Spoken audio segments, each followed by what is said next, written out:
Here we go. 60 degrees and the wind's brisk as always. 15 miles per hour. We looked out in the bay today. It was the beer can regatta and the sails were full. Well, it will be full of wind here in the ballpark tonight. Not a whole lot of carry straight to right field. You kind of have to earn that side of the field if you're going to hit it deep. And as always, pop-ups will be a challenge. An adventure indeed. All right, let's take a look at the Rockies lineup, brought to you by your Bay Area Chevrolet dealers. And that lineup will go like this. The very speedy Jake McCarthy will lead things off, followed by Karros, Carrig, and then Hunter Goodman, the all-star. It'll be TJ Rumfield hitting fifth at first, followed by Freeman, Castro, and Mickey Moniak. Moniak will hit eighth. And the young shortstop, Ezekiel Tovar, he will hit in the ninth spot.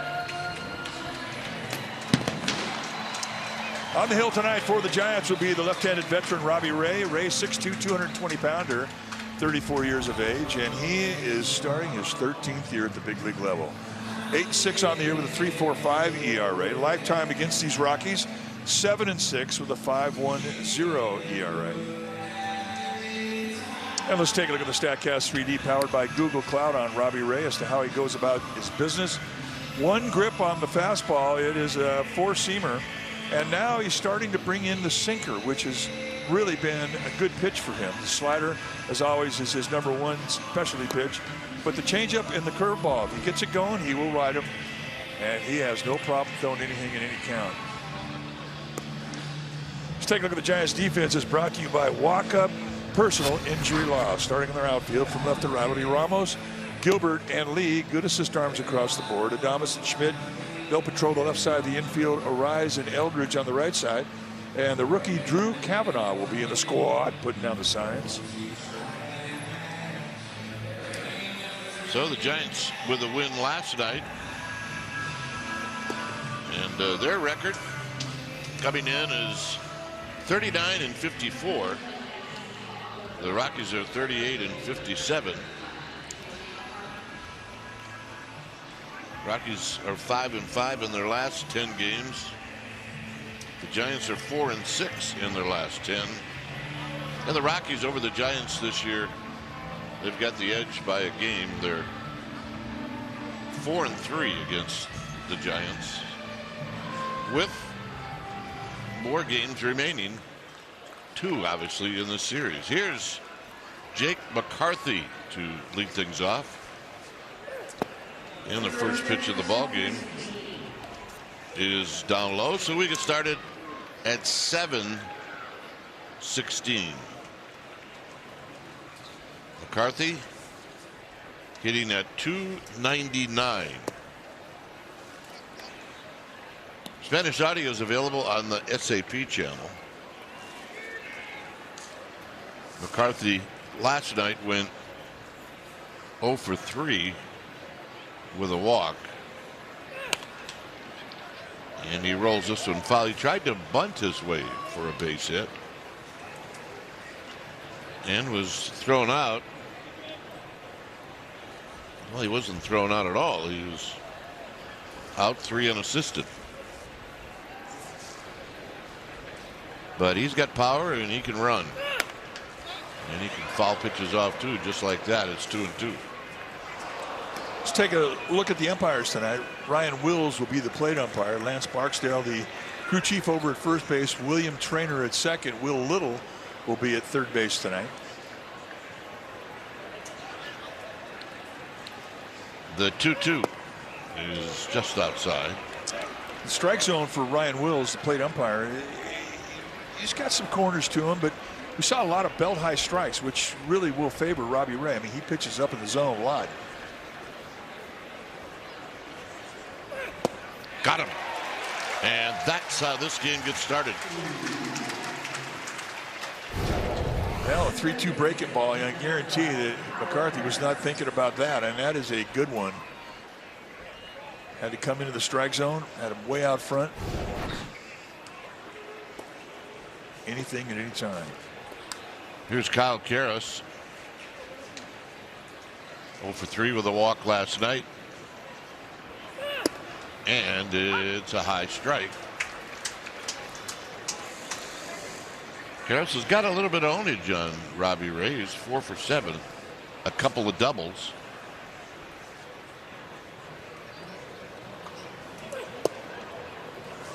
That's a pretty good pitch, but it's low. 1 ball and 1 strike.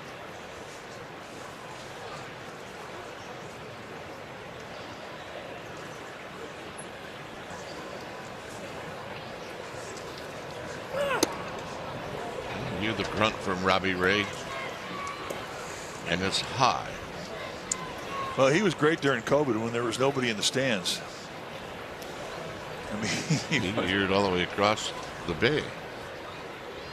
It was entertaining.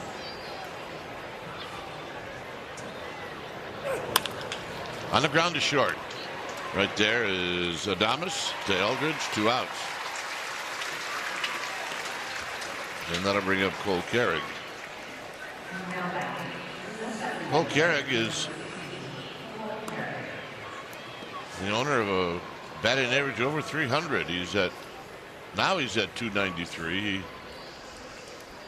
came into the game last night over 300 and went 0 for 4, and that dropped him underneath the old magical mark of 300. And the first pitch strike.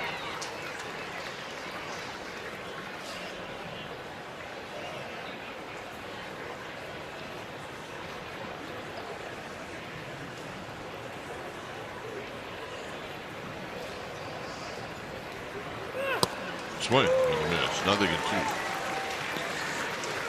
Pretty good pitch right there.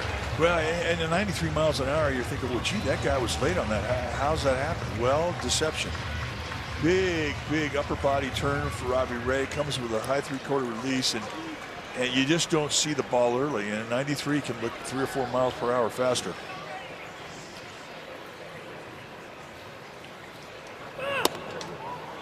One and 2.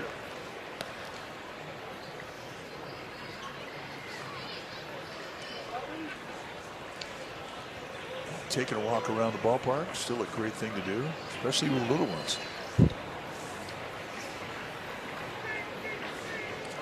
The 1-2 pitch, here it is. And it's down low, so we'll go 2 and 2.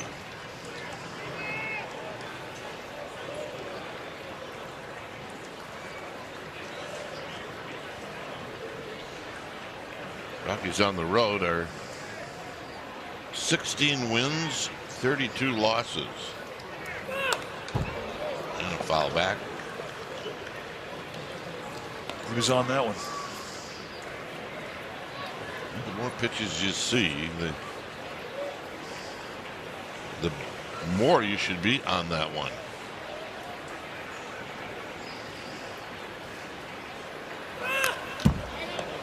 Calls this one back. Another one straight back foul. I mean, it doesn't mean you can't throw another fastball. He is timed to the fastball. But if you're going to throw a fastball, just go right on his hands. Because if a guy fouls a straight back, he knows he's on you. But if you move that in tight on his hands, it can be a good pitch.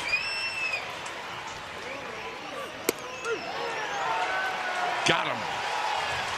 Battle won by Robbie Ray. Giants are coming up.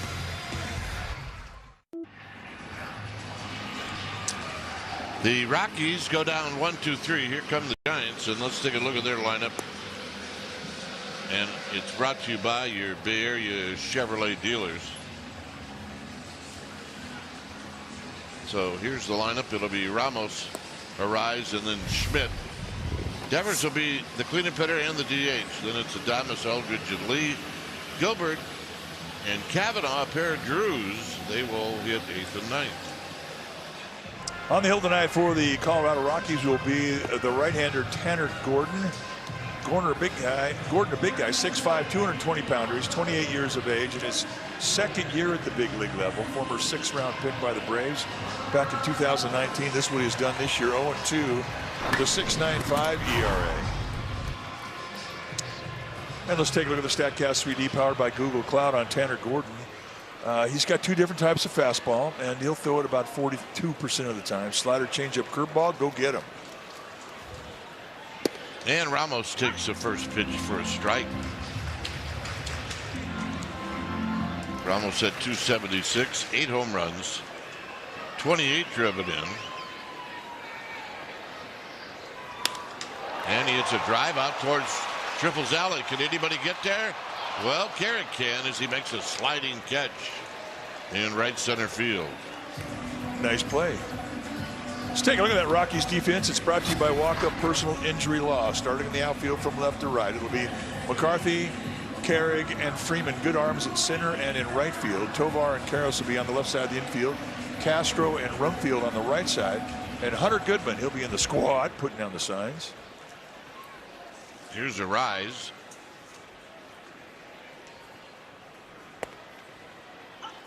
Luis Arise had a couple of hits last night. He also drew a walk, so he was on base 3 times. Getting at 326. Bounces this one the other way, and Karros hangs in there and throws him out.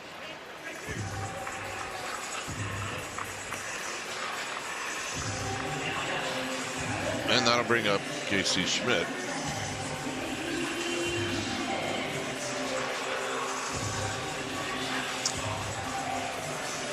Schmidt in the first inning last night hit his 18th home run of the year.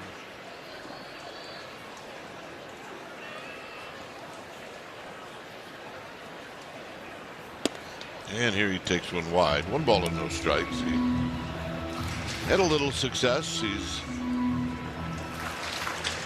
1 hit and 5 at bats against Tanner Gordon. There's a strike.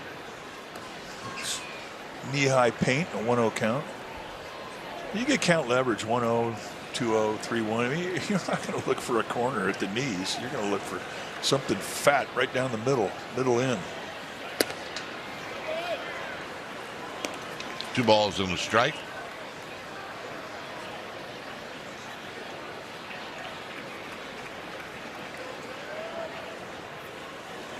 Devers to follow if Schmidt reaches, and he's going to bounce this one foul right in front of his manager, and it's 2-2. Giants at home are 4 games under the 500 mark, so that's got to get better. Gary Pettis has to get out of the way.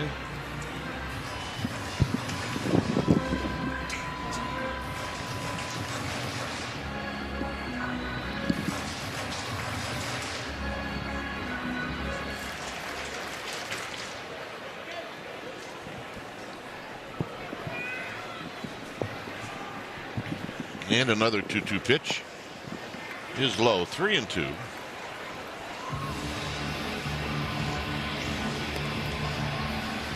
There's Devers.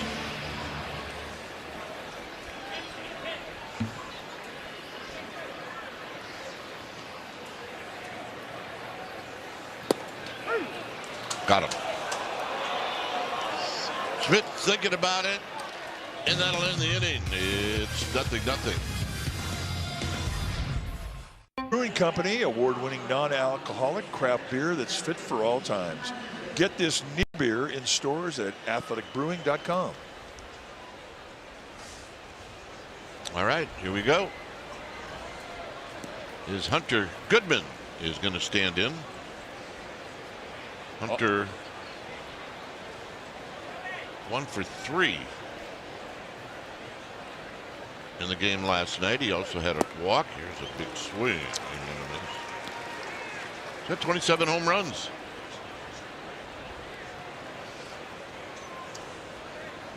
Well, 27 home runs before the first half. We'll put you on an all-star team. Deservedly. Swing and a miss. 0-2.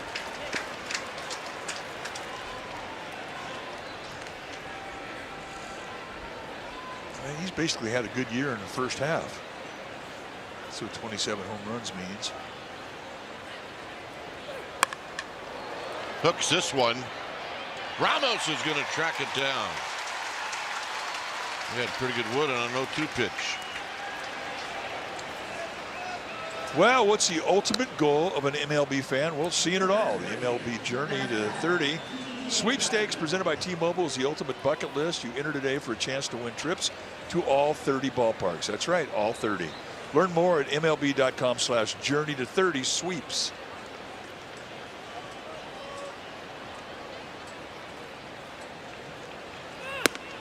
Here's TJ Rumfield, who looks at a pitch high. 1 for 3 last night for Rumfield.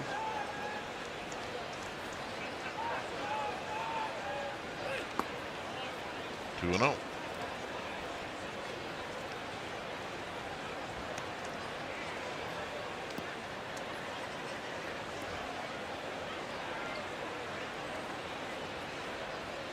Schmidt in at third, a little bit off the line.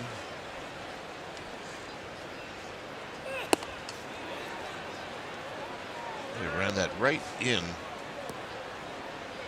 on Rumfield, and Rumfield took it, so it's 3 and 0.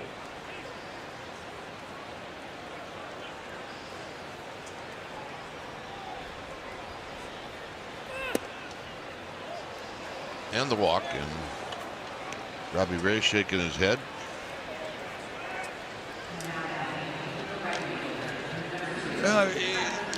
The base on balls, especially when you throw 4 in a row, I mean, it upsets a guy.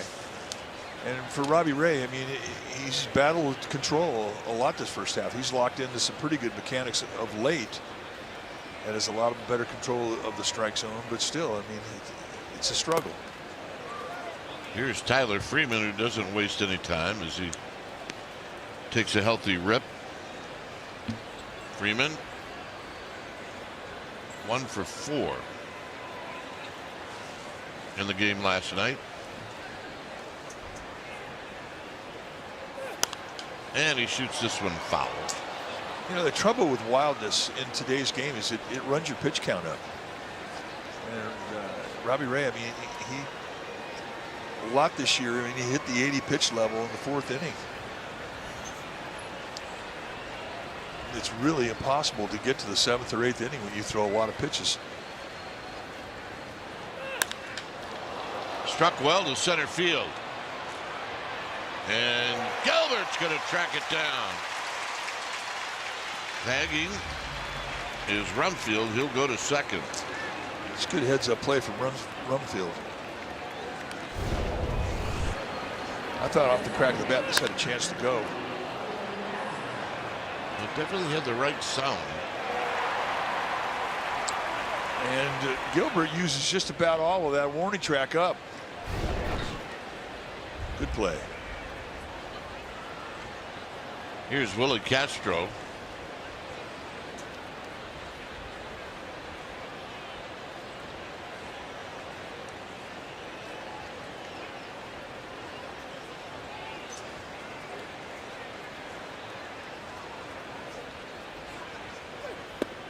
Castro chases. Castro accounted for the 2 runs that Colorado scored last night. He had a 2-run home run in the 4th inning. And that's his 7th of the year. This is rolled foul. So it's a quick 0-2.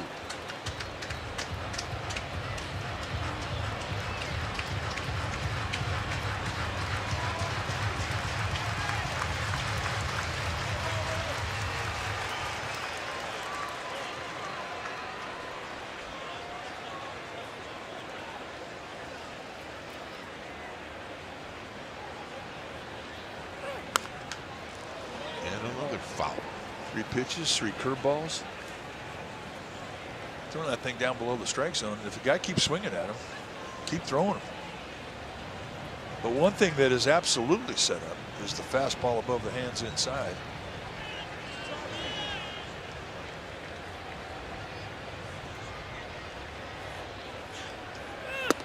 Got him. One up top, and Castro with a swing and a miss. Giants are coming up.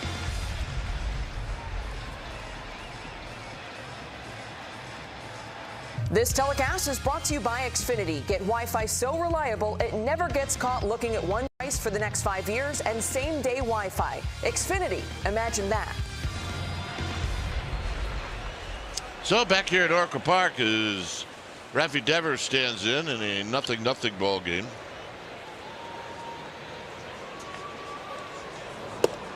Devers looks at a pitch that's wide.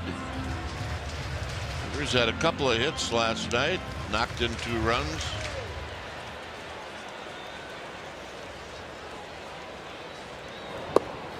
And here he takes a strike. He's got some ownage on Tanner Gordon. 3 for 5, and how about the 3 hits? A double and 2 home runs. Pretty good night. He hits it high. He hits it deep. He hits it out of here.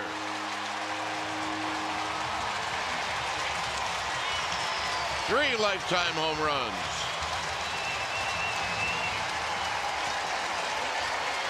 Was that a one-hander? I don't think he got both cheeks into it. Plus, the wind was cutting across the field. You weren't going to get a whole lot of help to right field tonight. It just gives you an idea how strong his hands are. And if it was a one-hander, even more impressive.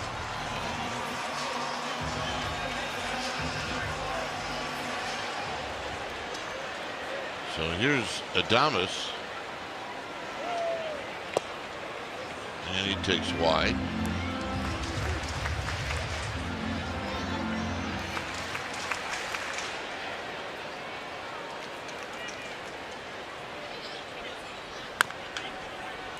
Adames rolls foul. All right, let's take a look at the grip he has on the bat. No. Yeah, he held out both hands, but he had a little bit of an off-balance lean into it. He had to reach a little bit too. Well, he had to do a lot of things and it went out. It just gives you how strong the hands are. 15 home runs. Here's the 2-1. We get a challenge. Goodman. ABS powered by T-Mobile. Is a strike, Colorado, 2 times remaining. The way that Goodman caught the ball, I mean, he did not frame that pitch.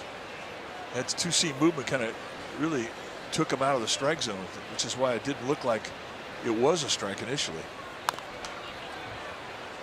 But I mean, it just gives you an idea of the ABS. I mean, you really don't have to be a framer like you had to be in previous years in baseball to get that strike. It's a great example of it. In the dirt, 3-2.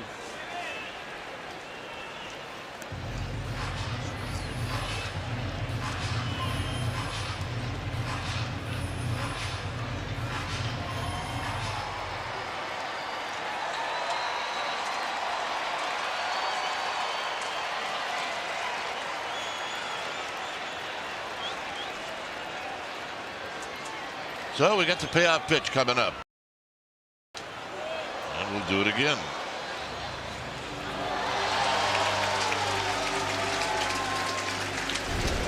Here's the pitch. It was strike 3. Watch the way he catches his ball. Well, you don't get that pitch till this year with ABS.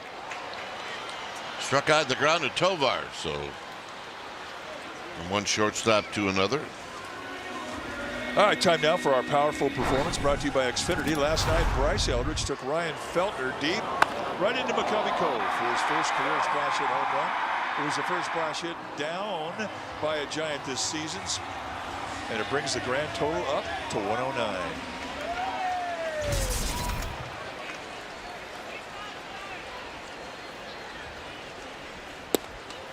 There's a strike. 2 for 3 against Tanner Gordon with a couple of doubles.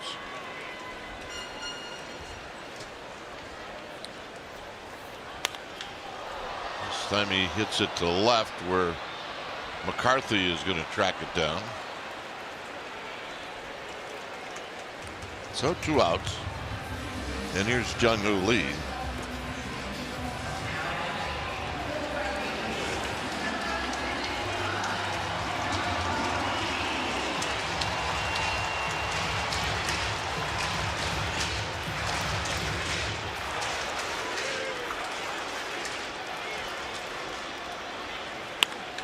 Jung-Hoo Lee, line drive, and did he catch it? I don't think so. He did not. So Jung-Hoo's got a base hit.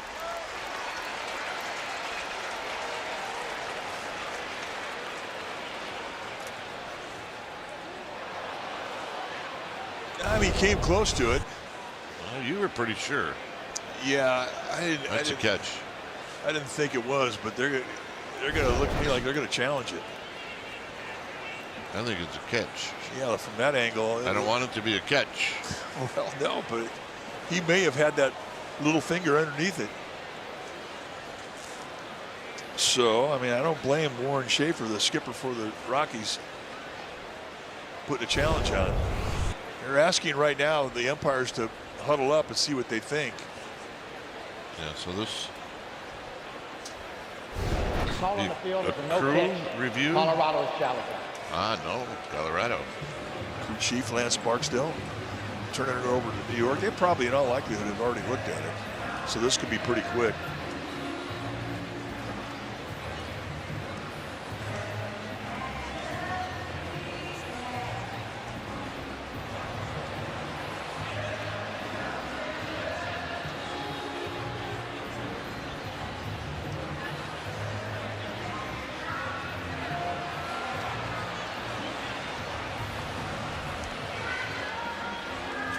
Well, it's either the final out or a 2-out base hit.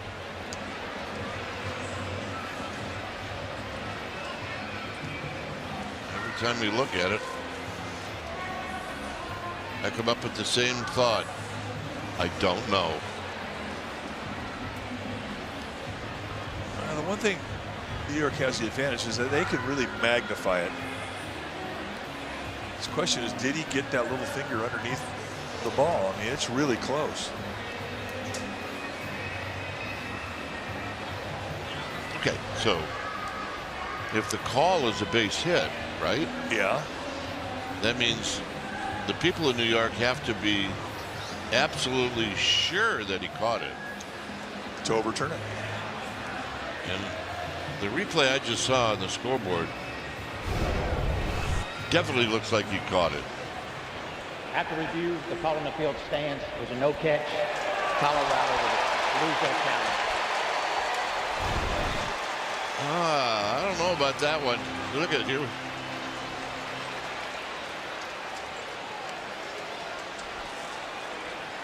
I don't really know what Warren Schaefer could be arguing now. I mean, Lance Barksdale's going, hey, it's not our call. They went to New York. They made the call. You don't have to like it. Just get off the field, meat. But the point you made about, whatever the call that was initially made was, it was going to stay. It just wasn't enough to support either argument. So Jung-Hoo Lee gets a hit, and the Giants have opportunity with 2 outs.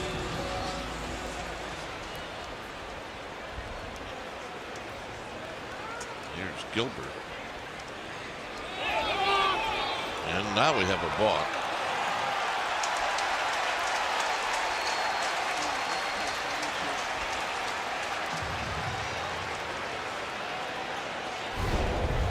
So Tanner Gordon, let's see if he makes movement.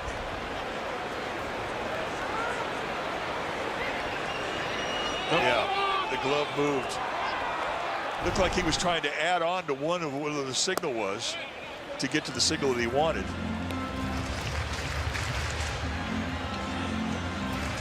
But you can't do that once you come set.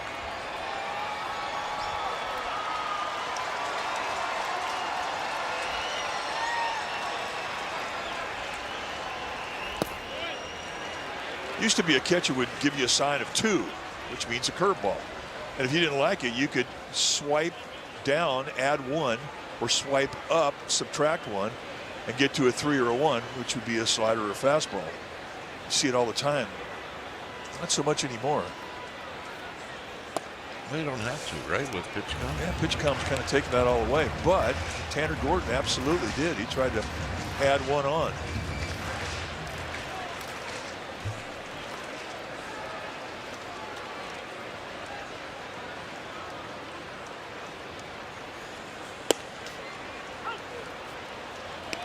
Well,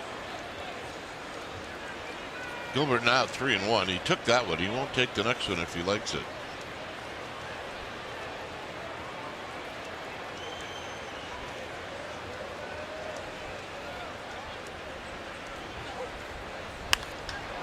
And he's going to pop it up. And that'll do it. So Devers hits his 19th. And when this young man gets a hole in one, it's bye-bye, baby. 1-0 Giants. NBC.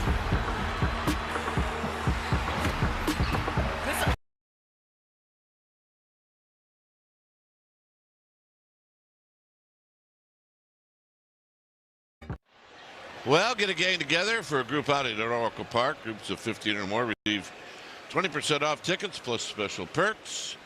And group tickets start at $25 per person for tomorrow and Sunday against the Rockies. sfgiants.com/groups. And the pitch to Moniak is a ball. Giants lead 1-0.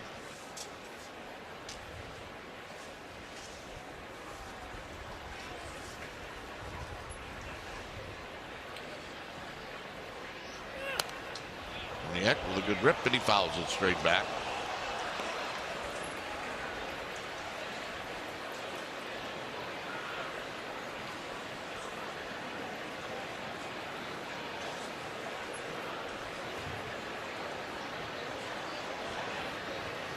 The 1-1. He's in the dirt. 2 balls and 1 strike. Moniak in his 5th year at the big league level. Former first-round pick by the Phillies back in 2016. Yep. Out of La Costa Canyon High School in Carlsbad.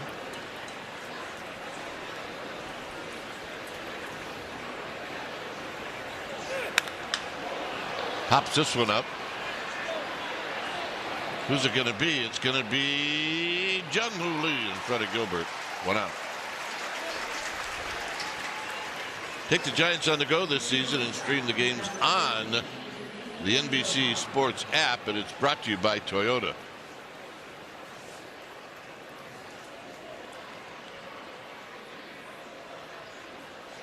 So here's Tovar.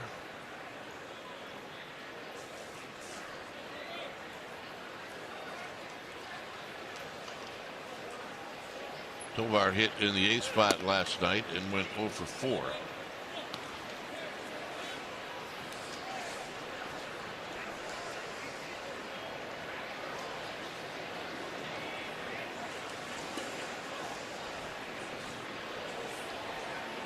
One hit in 6 at-bats against Robbie Ray. And that pitch is just a shade high.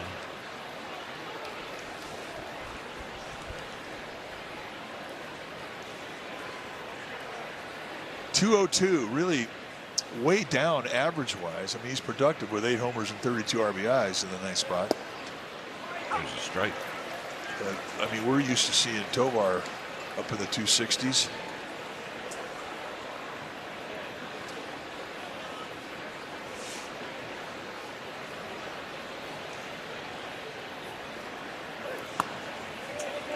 Three and 1 to the back foot.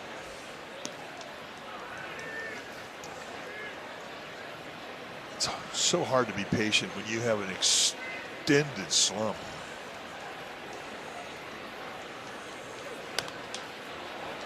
And another pop-up. Eldridge over. Eldridge as the ball comes back, and he makes the catch.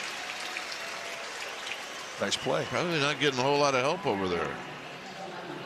No, the guys in the opposing dugout will say things like, watch out for the wheelbarrow.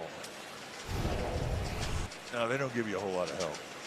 And they certainly don't applaud your effort. He almost looked back to see if somebody was yelling at him.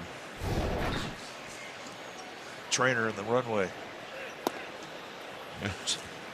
It's down low. These trainers, they're sneaky. Very sneaky.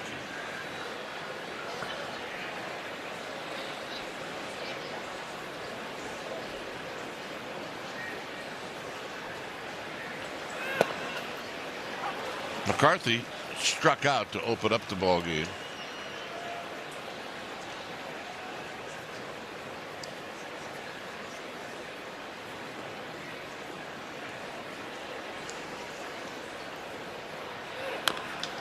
Taps this one foul. 1-2. Yeah, the first at bat was a 3-2 breaking ball that Bow locked him.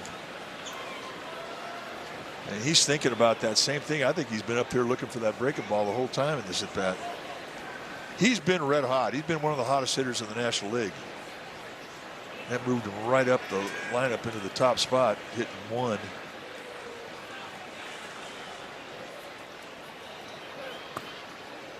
Two and two.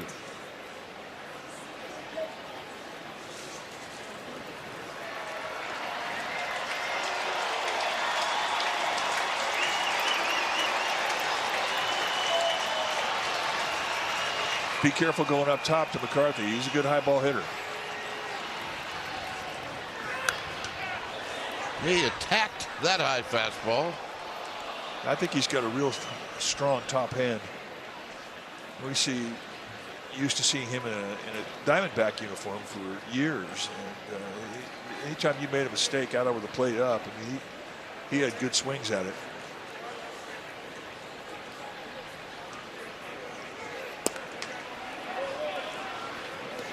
And here you are again, another 3-2 pitch.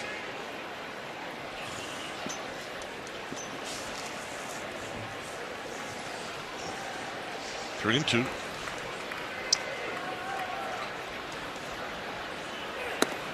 And the walk.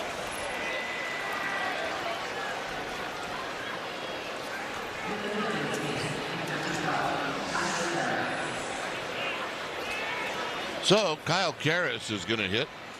Well, you got a base stealer on with lots of speed. McCarthy with 14 steals on the year, and this is a steal situation.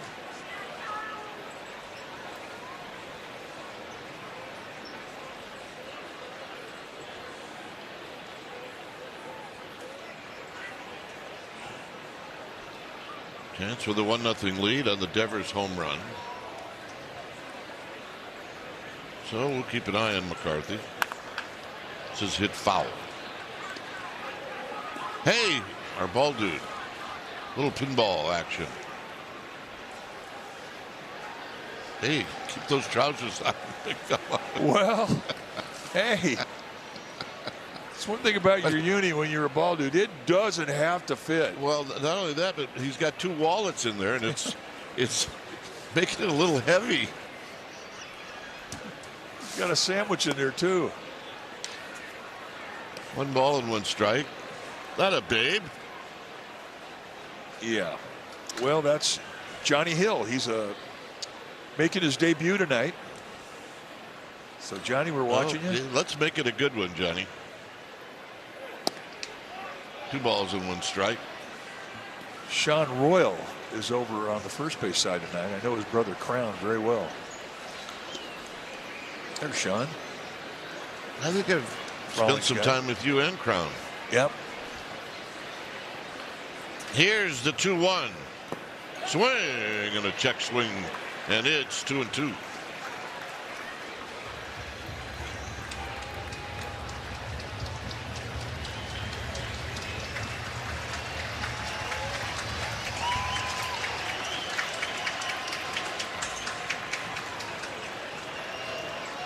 Keep an eye on McCarthy.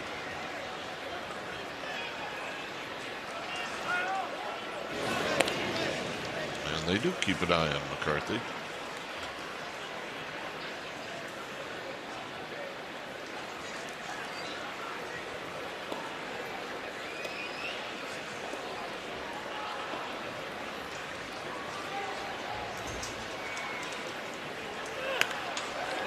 Little jam shot. And it's going to fall. And Gilbert got to be careful. Well, and Robbie Ray wasn't over there backing it up. If that ball had gotten past Casey Schmidt, that's a run. This game's tied. So Karras with the first hit in this game for the Rockies. Toes going high, and Schmidt has to go up to get this. And You can watch McCarthy with a 2-out jump. I mean, he's going to turn on the burners.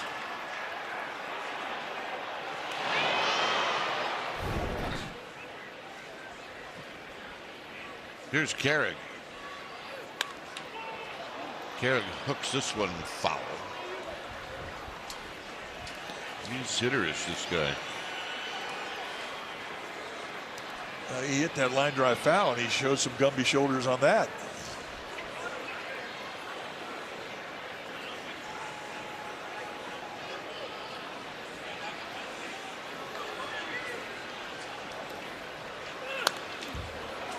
Oh, and 2.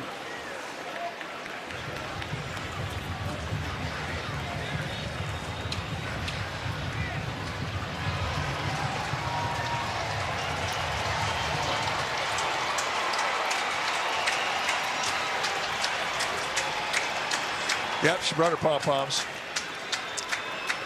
She was a cheerleader. Runner goes, and it's foul. Johnny Okay. Hill. There you go. He's got it down.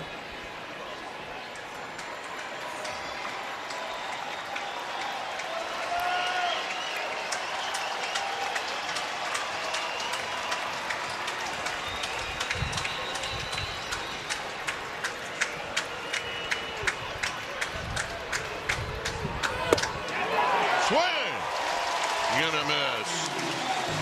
And that'll end the inning.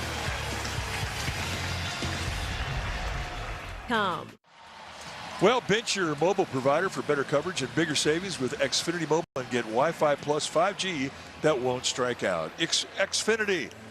Imagine that. 1-0 Giants. We're going into the bottom of the 3rd inning, and Drew Kavanaugh going to lead it off for the Giants. It'll be his first at bat of the night.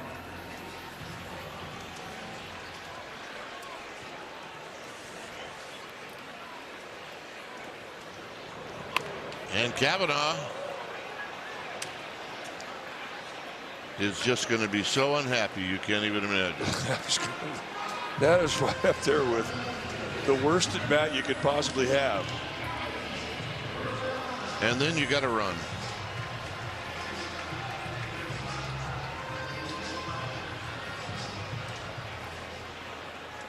So 1 out. Here's top of the order in Elliot Ramos.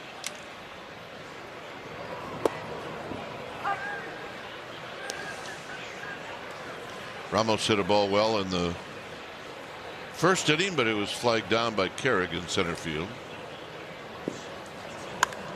And he skies this one out to Carrig again. 2 outs.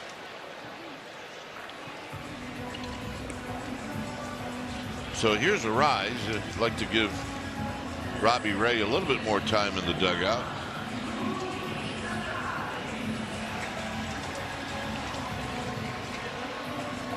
You're absolutely right. He's got to take a pitch or 2, and with a rise, he's the right guy for that job.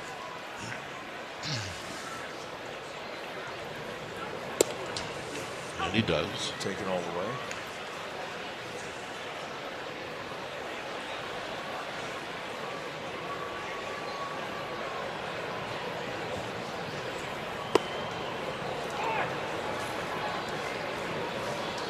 He'll take as many as he wants until he has to swing.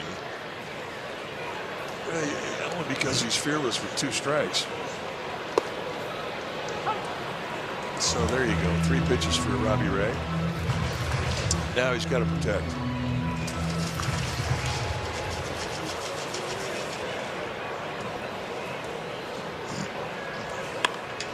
And he shoots to the left for a base hit. It's just such a great at bat for so many reasons.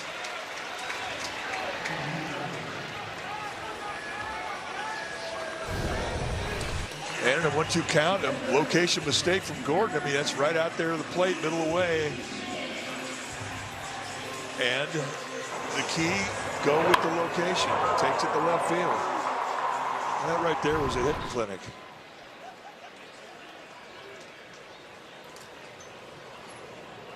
Here's Schmidt. And Schmidt takes a pitch just a little low.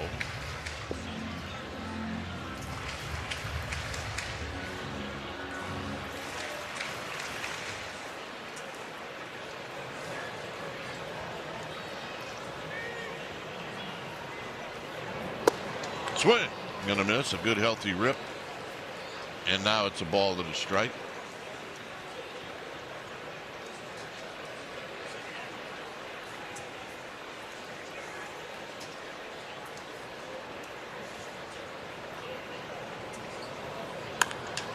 Chopper to the hole. And Tovar throws it away. And he throws it into the dugout. And we'll see where they place Arise. Got to go back.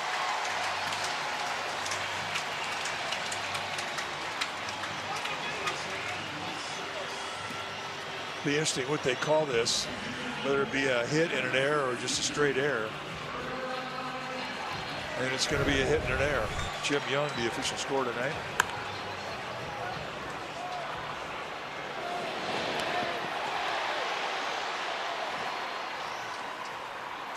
Just kind of became awkward once it got past Karras, and I think that Tovar was assuming that Karras was going to get to it. I think he was a bit surprised that the ball got to him.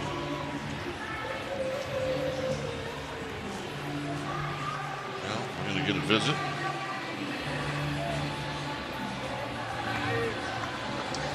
Alon Leachman, pitching coach for the Rockies.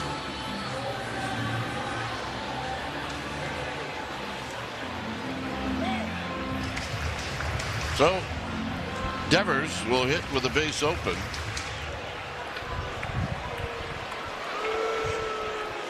Devers will not hit with the base open.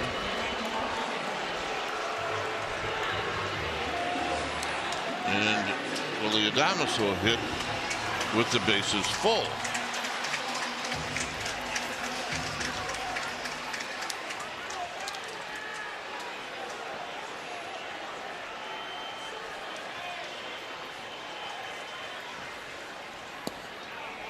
Way outside, 1 ball and no strikes. Well, a chance to really make that air hurt. 6 grand slams in his career.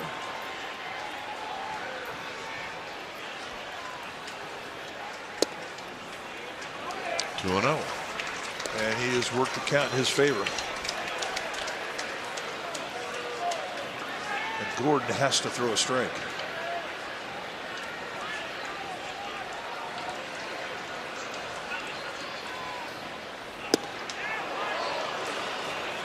Adames thinking he might get something middle in, did not, and it's 2-1.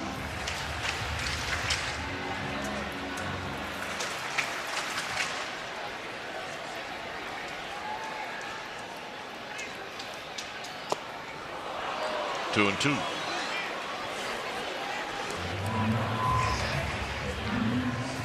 So 2 strikes, take a walk. He was definitely trying to put 4 on the board with that last swing.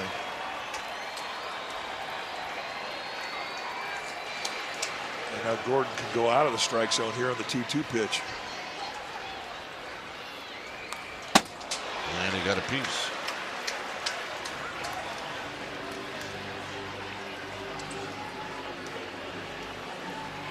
That was to his location. That was out there on the corner outside.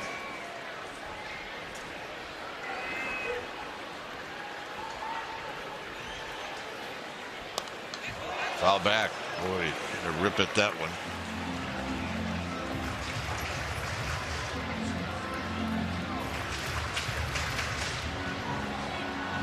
Slider, changeup, four-seamer, sinker, curveball, four-seamer. He's dragged him through the garden. He's throwing everything he's got at him.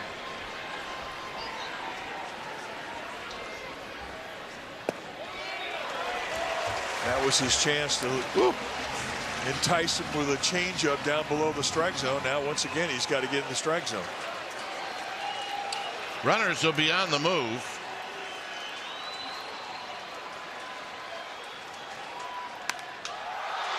High fly ball right center field. And that'll end the inning. Giants leave him loaded. 4th inning coming up. Well, you need a new Aloha shirt. Well, come tomorrow. The first 20,000 fans at the game tomorrow will receive a Gigantes Aloha shirt. presented by Topo Chico Hard. Go to sfgiants.com/fiesta. You can't have too many Aloha shirts. No.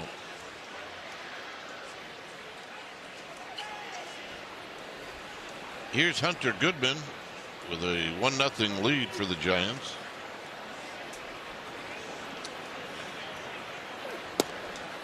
Goodman lined out to left to Elliot Ramos to open up the second.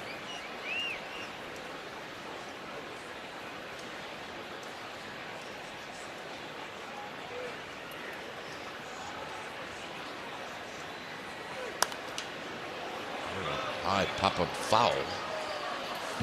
This is down the right field line and out of play.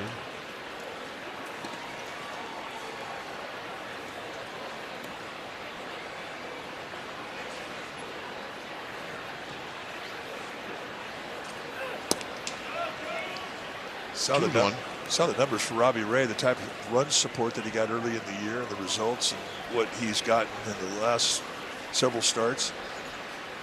If you're going to have a good year in the win-loss column, I mean, you need run support. That's a fact. 2-2 on the swing and a miss. It always seems like one guy in the rotation every year is a guy that just doesn't get runs scored for him. That's true. Other guys, exact opposite. It's kind of a dice roll.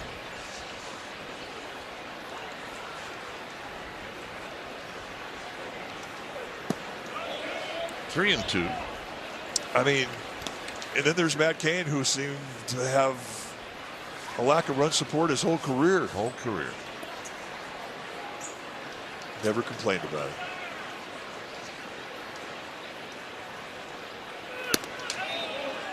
And a leadoff walk.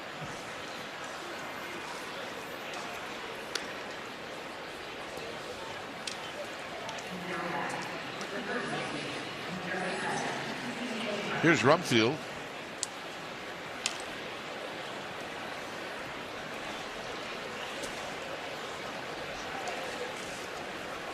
Rumfield drew a walk in the second. And this one's down low.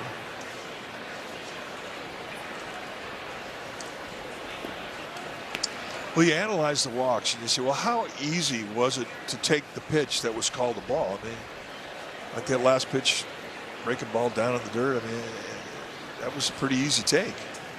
And a lot of the fastballs that have been way high have been easy takes. Quick toss to first. You don't like to give up easy takes.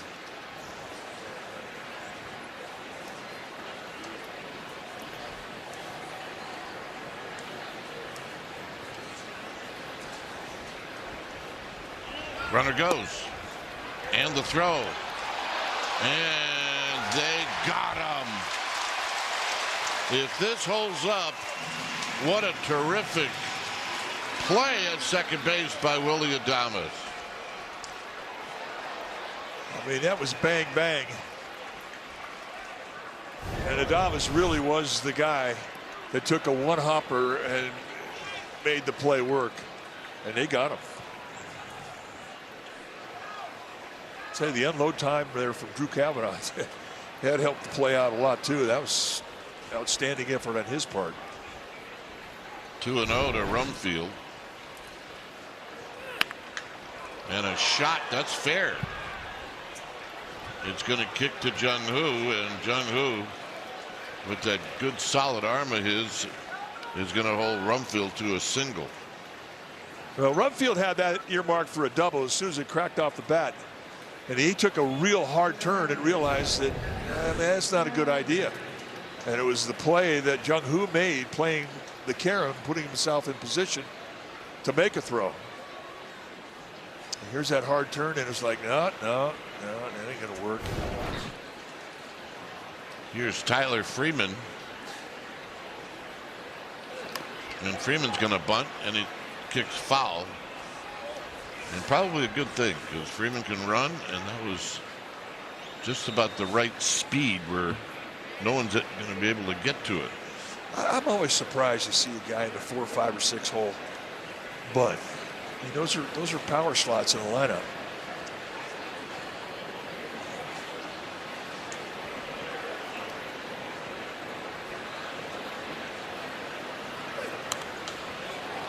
Oh, 2.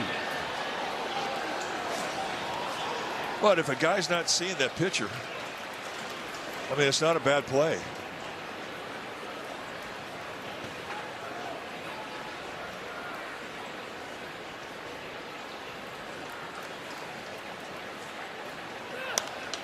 Out of play again. It stays at 0-2.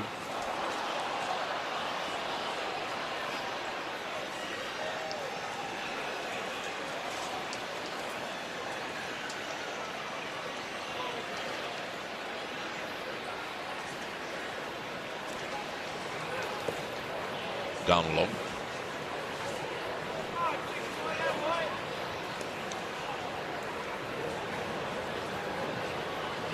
Pitch wise, next pitch will be number 70. That's a lot. You want to be 60 or less when the 4th inning's over.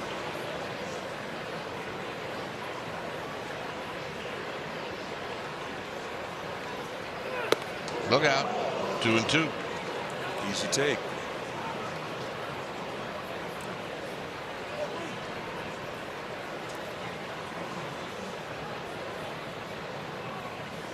Robbie Ray's best bet to get a ground ball is with his breaking stuff.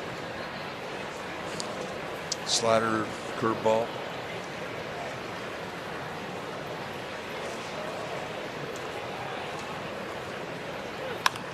On the ground to second. 1, 2. Got him. And that'll end the inning. And that was a sinker, and that was a good one. Welcome back to the broadcast booth presented by Lazy Boy. I'm Dwayne Kuiper. Next to me is Mike Krukow. Well, I mean, you got to like what you see out of Robbie Ray again. I mean, he's got the double play ball when you needed to. Well, that's a big thing. I mean, he didn't throw a lot of sinkers early in the year, and it's become a good pitch for him. But I mean, he's battling. He doesn't have great command today, but he's making a little effective wildness work. So here we go. This is the home half of the 4th inning. For the Giants, it'll be Eldridge, Lee, and Gilbert.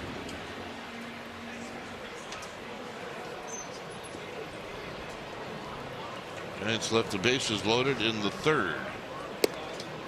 And a strike.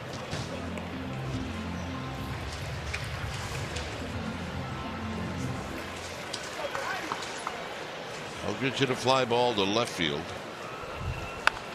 In the 2nd here, he's going to bounce this one to the outfield grass. And covering was Tanner Gordon. It goes 4-1 on the putout.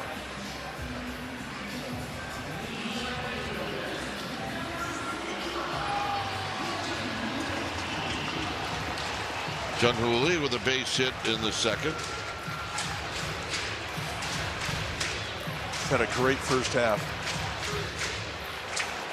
Oh, indeed he did. He's now at 312.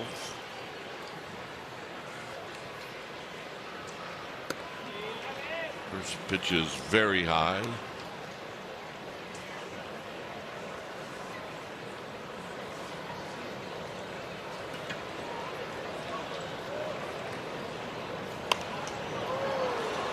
Set this and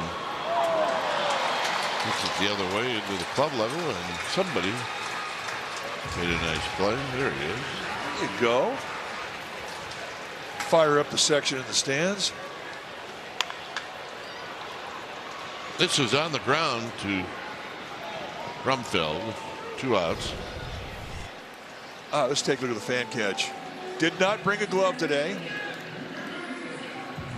Simply because, well, he didn't have to.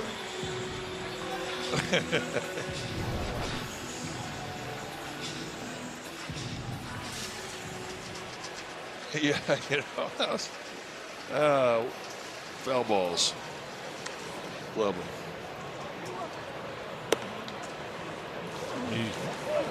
He used to play at Memorial Stadium in Baltimore. And if a fan did that, here's the 1-0 to Gilbert. During the game, the PA announcer would say, give that fan a contract to everybody, players on the field. And it just became routine. Well, I'm sure there's a few of those contracts hanging on the walls of Baltimore someplace. You sure think there would be?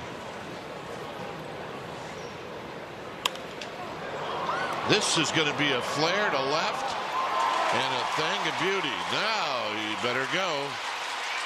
And he does. Gilbert with a 2-out double.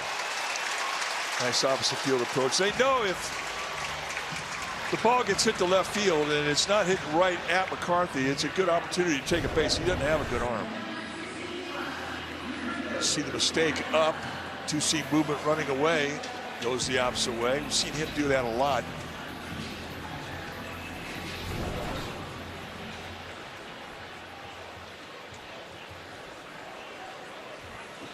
Here's Cavanaugh.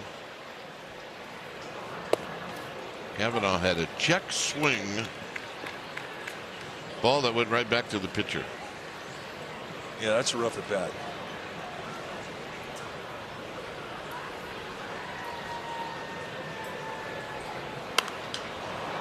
Takes a rip here and fouls him out of play. If there's ever a time where a hitter just does not even want to run, that's the time. Well, but from a pitcher's perspective, if you get a guy to do that check swing and hit a little comebacker to you, those are entertaining because they they do a lot of talking between home and first base when that happens.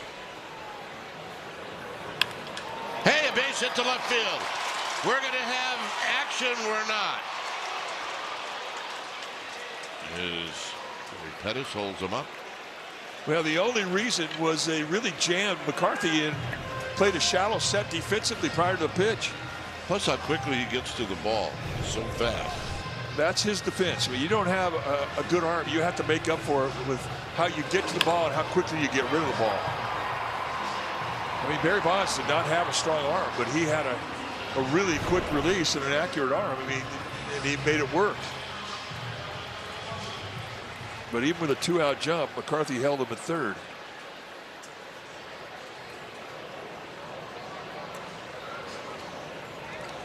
This is exactly what the Giants did in the third inning. They got everything started after 2 outs.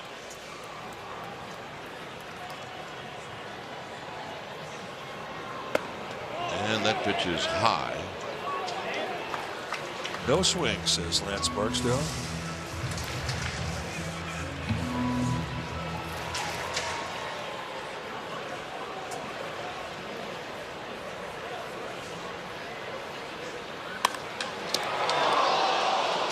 Right at the first baseman Rumfield, and that'll end the inning.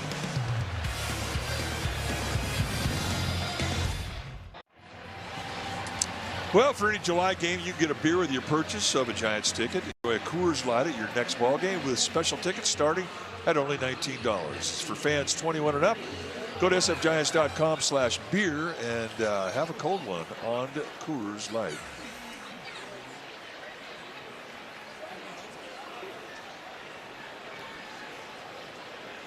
Willie Castro to lead things off.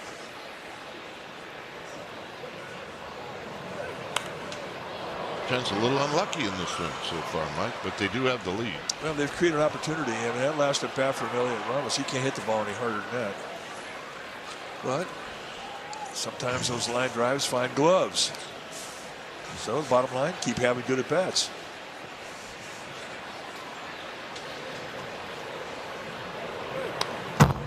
Foul back. It's 0-2. There's a Giants fan. Oh, yeah. He's repping. Not a bib. Just don't take a bite out of that thing. He's in the take a bite position. A little concerned.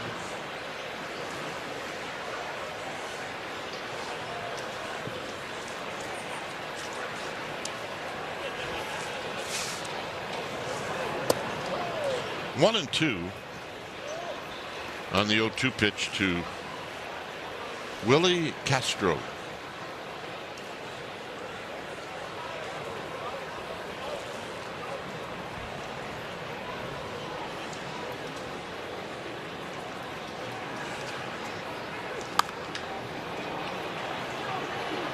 It's Luis Ariz who says, I got this one, and he does. 1 out. It's a good changeup.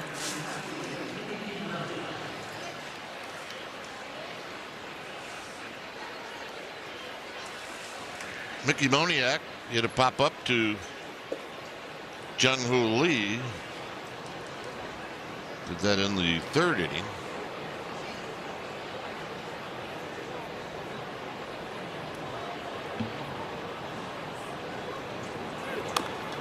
And he dribbles this one foul.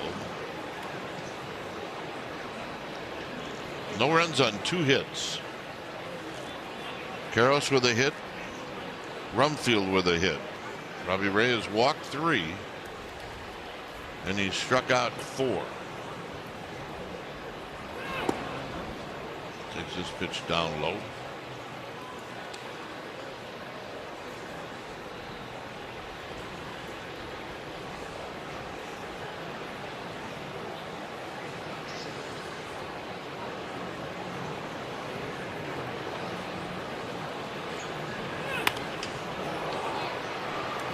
Gilbert broke back. Now he comes racing in and he makes the catch.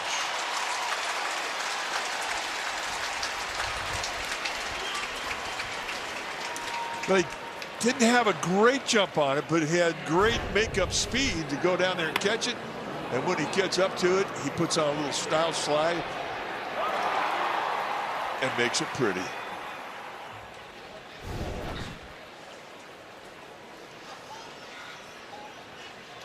So here's Tovar. He wraps one to left, and this is going to be a 2-out base hit.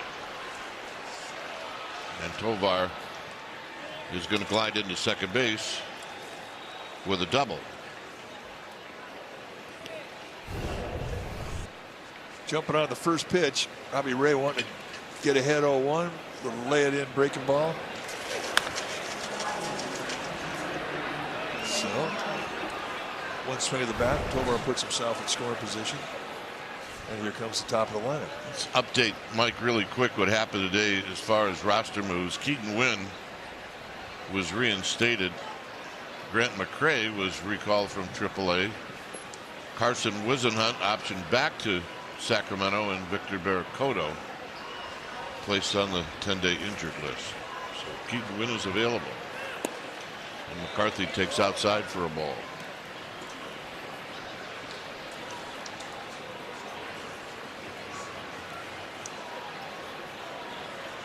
At second is Tovar. He runs well. McCarthy at the plate. He runs well. And it's wide. It's 2-0. 81 pitches now for Robbie Ray.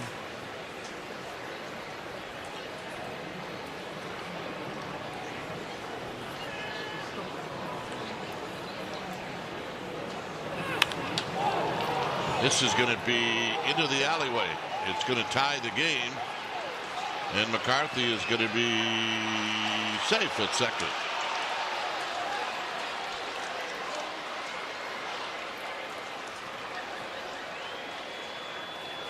Close play. I mean, Jung-Hoo Lee could not have gotten it any quicker. But with McCarthy's speed, just not quick enough. Take a look at the breaking ball, or beg your pardon, fastball challenge at the belt. McCarthy launches it. He had 24 RBIs in the month of June. So he's very comfortable in the RBI situation, and he proves it here with 2 outs.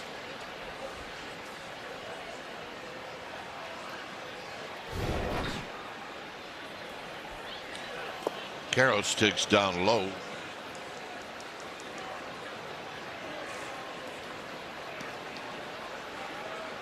Karros singled in the 3rd inning.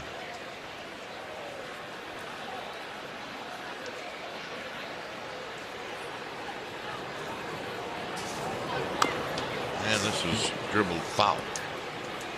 1 ball and 1 strike.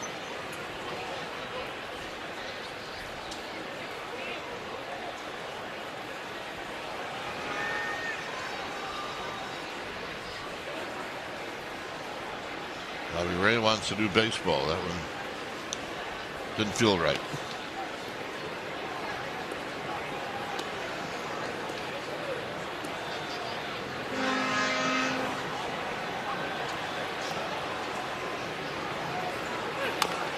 Chopper to short.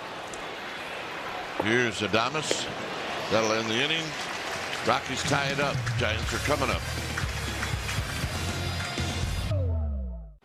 Look at all your highlights, analysis, live updates, Giants talk episodes, and a lot more. Everything Giants fan needs. The NBC Bay Area app.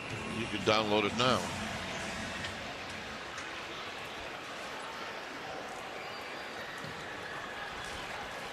Here's Arise, and he takes a strike. Arise singled in the 3rd.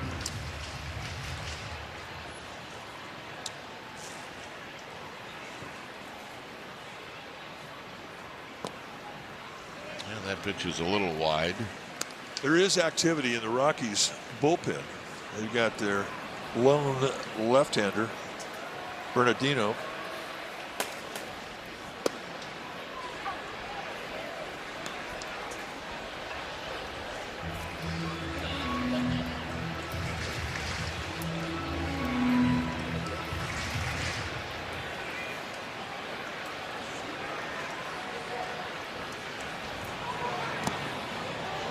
Back foot. It's 2-2.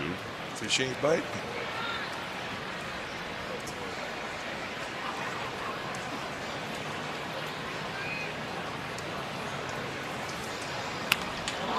And another base hit for Arise. My goodness. That's another 2-strike base hit. All right, most games in a season without going hitless in consecutive games. Well, Bill Terry went 124. JoJo Moore, Bob Escher, JT Snow in 2000, and now Luis Arise has tied JT Snow. This is Giants history.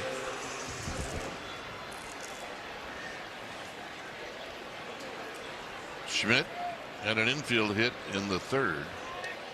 Probably going to be the last hitter that Gordon faces.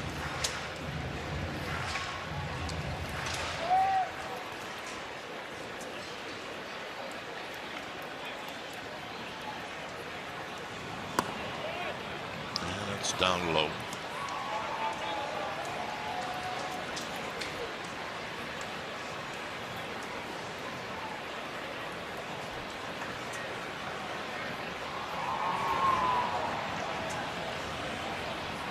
One 1-0. Arise with his lead. 2 balls and no strikes.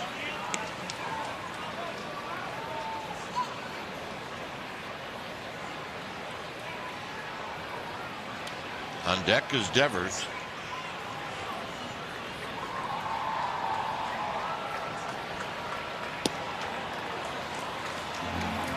Pretty close. That was a big pitch not to get.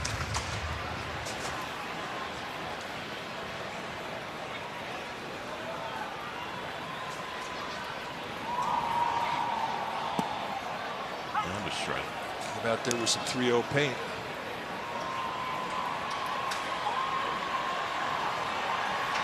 All right, Schmidt should get something to hit here.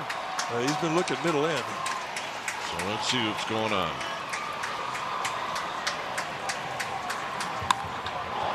Drives one to center field.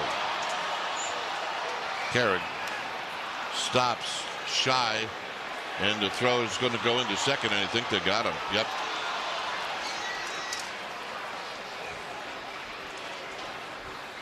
Arise is saying no. They're checking. Carrick's got a great arm. I mean, both arms in center and right here for the Rockies are above average. William Trainer, the second base umpire, making the call. Well, unless his left hand came off the bag, They tagged him late. San Francisco is challenging the Watch the outfield left second hand. base.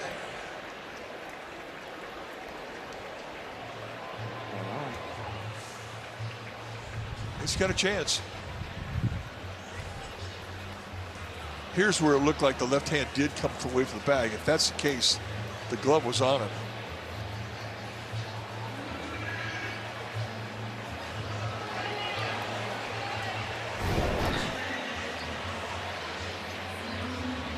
Well, that's one of those where the call is out. So.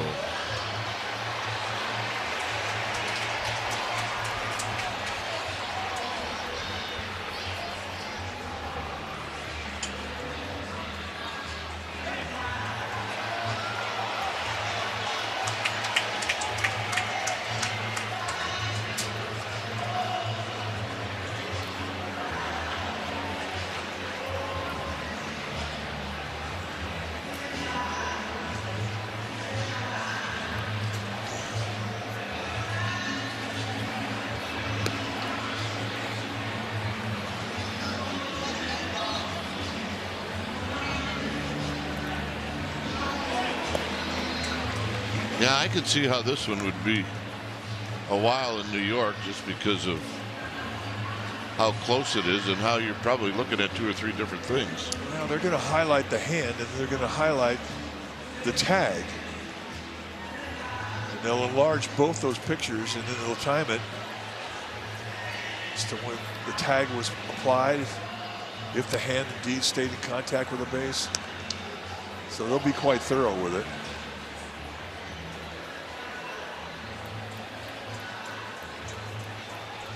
In the After meantime, review, the call on the field stands. Runners out. San Francisco will lose their challenge.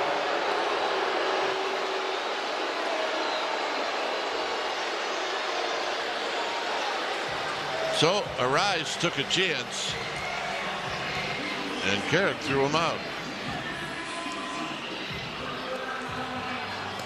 Well, with that out, that basically doubled it up and allows Gordon to stay in the game and pitch to Devers.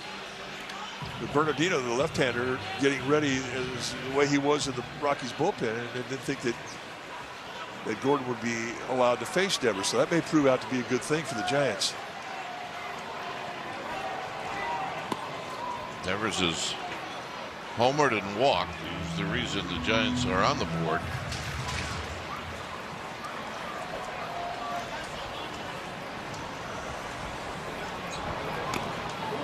There's a swing and a foul.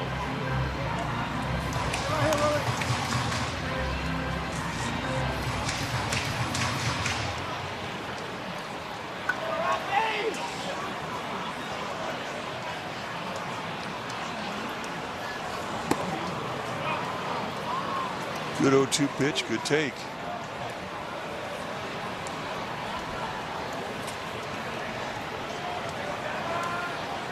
One and two.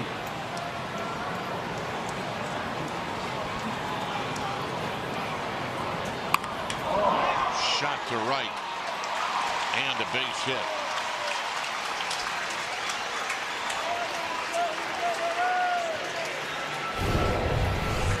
Yeah, right now Gordon isn't fooling Rafi Devers. This is a 109-mile-an-hour bolt.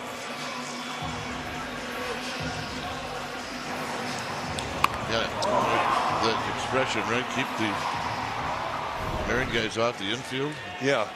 On that one, keep the outfield. Keep the married guys off the outfield. Here's Adames. Adames pops it up, and that's going to be out of play.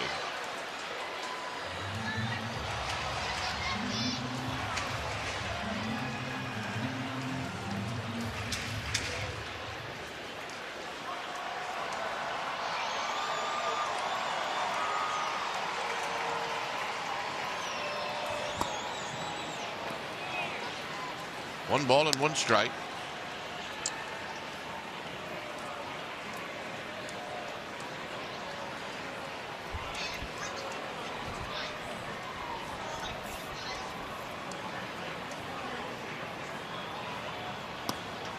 Outside, 2-1.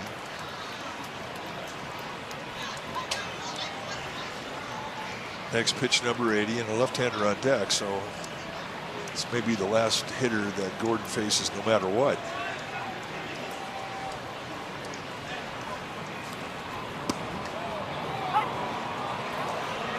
Adames is going to challenge. Batter challenging pitch. ABS powered by T-Mobile.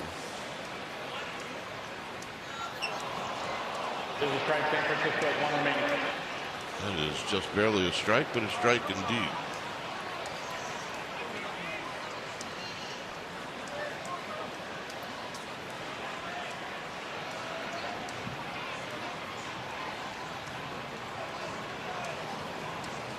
Two and two. Round to second. Right there is Castro, and that'll do it. Inning number 6 coming up. Our upcoming schedule is brought to you by Cass Creek Casino Resort. 2 more games against the Rockies this weekend, and then All-Star break Monday through Thursday. Giants will open up the second half of the season in Seattle next weekend. Here's Cole Carrick to lead things off, and he's going to take a strike. Batter challenging the pitch. And Carrick, ABS powered by T-Mobile. His ball call around. And Cole Carrick wins the challenge.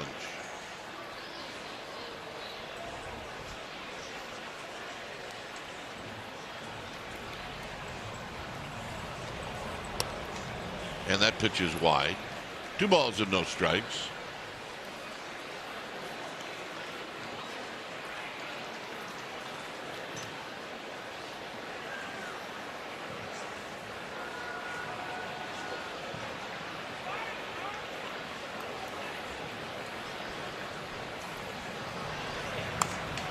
Chop foul.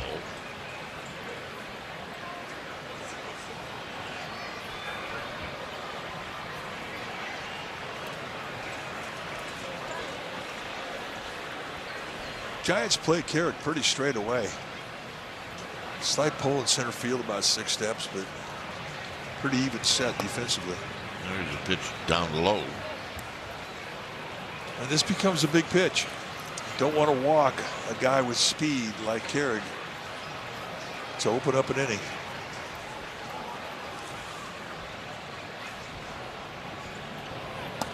And it's a walk.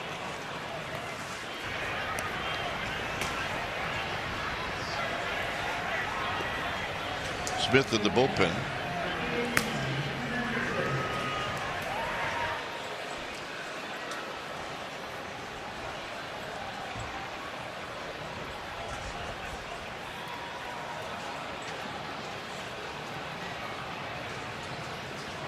Goodman's had good at bats tonight against Robbie Ray. And there's a healthy rip and a foul straight back. Yeah, he didn't get cheated. He's got the most powerful swing on this Rockies team, and it shows in the home run total, 27 on the year.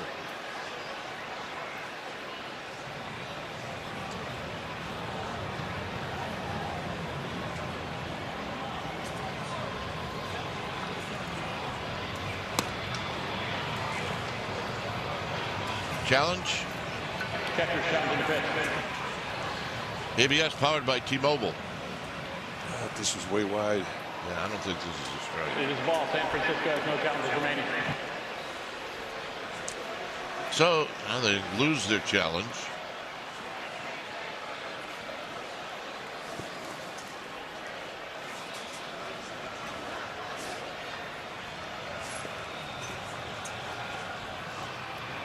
And the 1-1 is down low.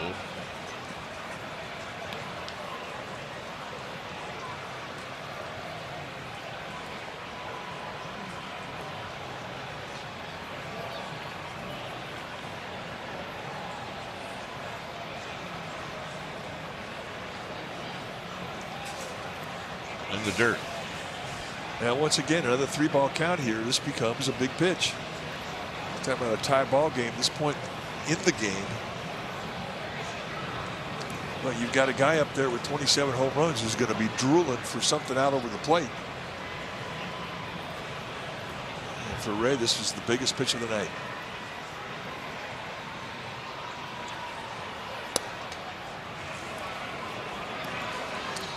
And he missed. It's just wide. So now you got back-to-back walks.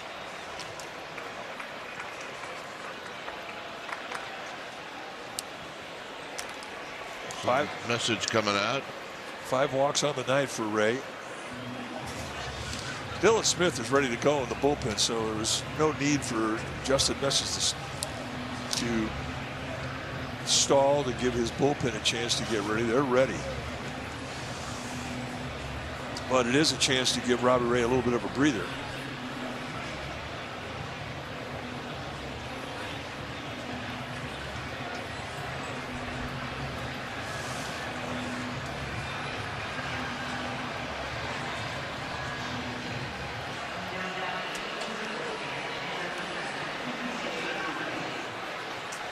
So Rumfield is going to hit. So this will be lefty against lefty.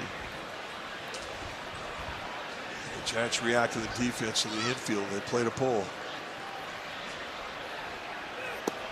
And it's wide. 1 ball and no strikes. It's when you gamble. I mean, the only way you're going to get a double play is if it's hit to the right side or if it's hit directly at Adames, the shortstop. If they go to third base, and Adames is going to have to cover second base.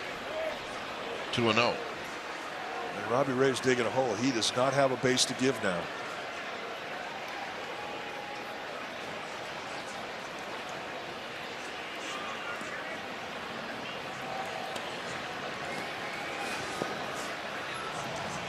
This has to be, well, it doesn't have to be, but it'd be a good idea if this was a strike.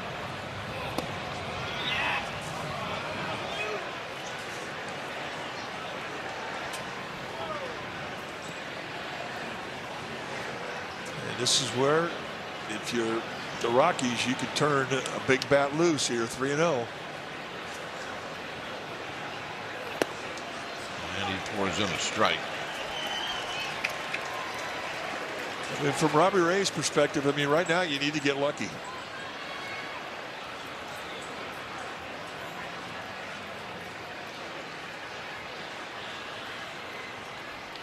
Three and one. And Robbie Ray, his walk, the base is loaded.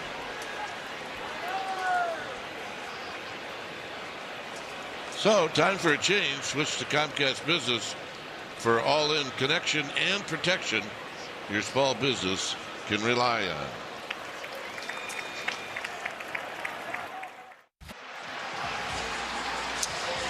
Well, there you see the situation here. Rockies only have 4 hits. They do have a run. This game is tied, but Robbie Ray's put himself in a tough spot. He's walked the first 3 hitters here in the 6th inning. So Dylan Smith being brought aboard for the 14th time this year and take on the ultimate test. Nobody out, the base is loaded.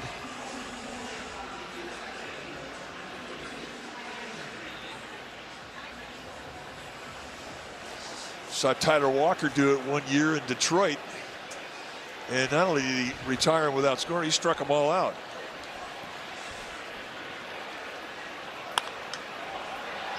Well, this should get you 1 out.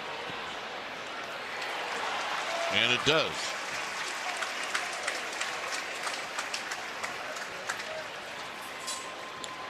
So Dylan Smith on 1 pitch. And here's Will Castro.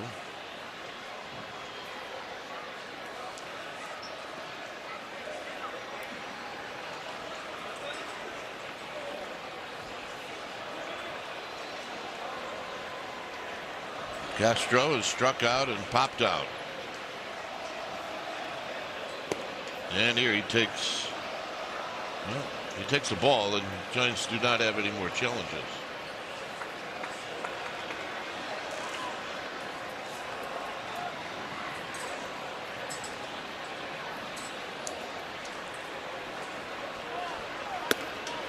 Two and 0.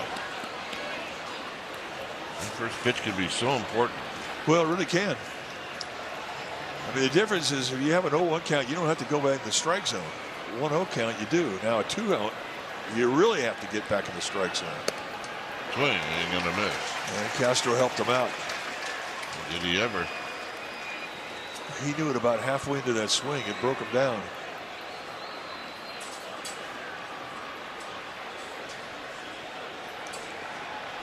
Two and one. Out of play, 2-2. You've got one pitch here to go out of the strike zone. And he is pitching for that strikeout. You want to go down below the zone here because if he puts it in play, you might get a double play out of it. So the pressure is on Cavanaugh, the catcher, to block that ball.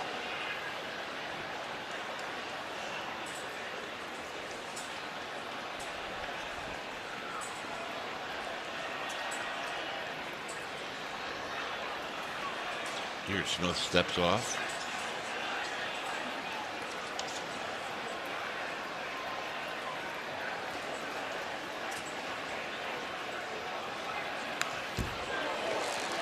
Well, good pitch, good swing, and we'll do it again. Well, he went back up top with that fastball. Remember, he got the 2-0 first strike of this sequence with a pitch in a similar location. He swung through it.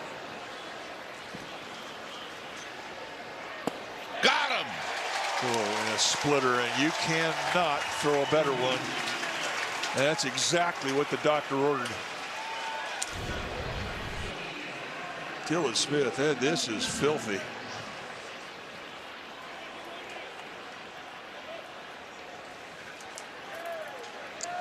Boy, late, right? Just big deception. So Moniak takes high.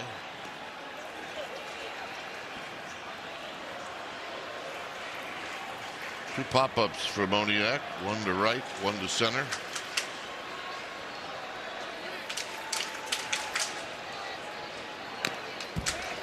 So going to foul off the glove of Cavanaugh. It's a ball and a strike.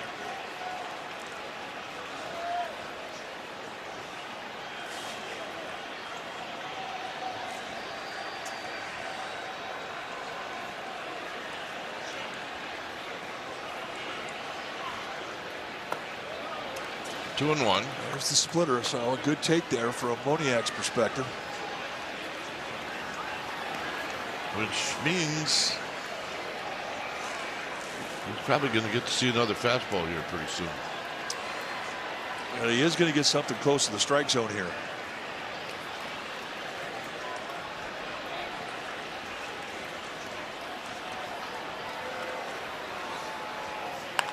Foul, 2-2. All right, now he's got a 2-2 count, another opportunity to throw something out of the strike zone. Because with two strikes, Moniak's got to expand. He's got to swing at more pitches than he would have to if it's a 3-1 count.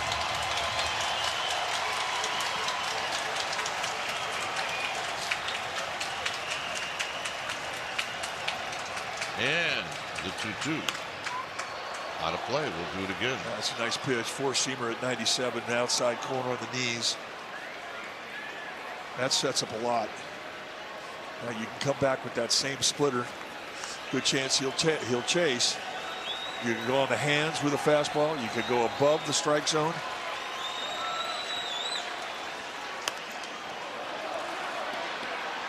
And he adds to that same location.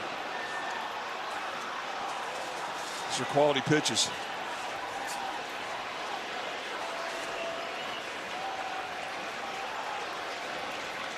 Two and two.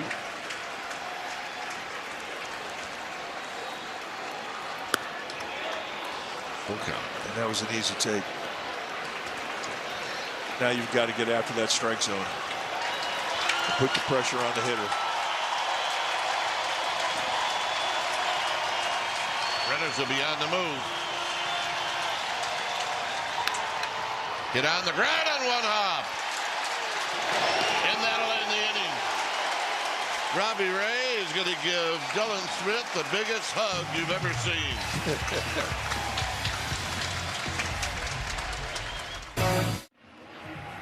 Well, this Sunday, the first 20,000 fans will receive a SpongeBob SquarePants hat presented by Super Duper Burgers. Go to sfgiants.com/SpongeBob.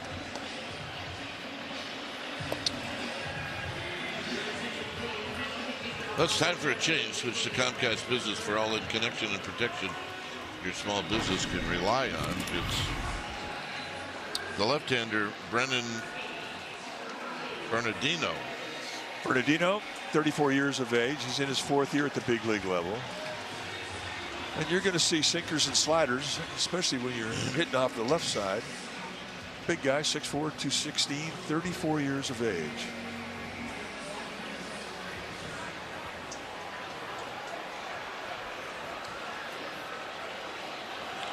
And he's facing Bryce Eldridge. Eldridge will take the first pitch inside. You're going to see the velocity right around 90, 92.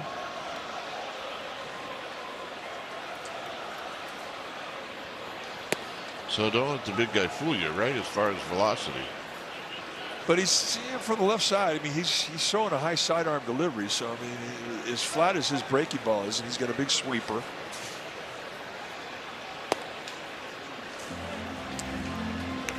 You just have to keep that front side in if you're hitting from the left side. How about that performance?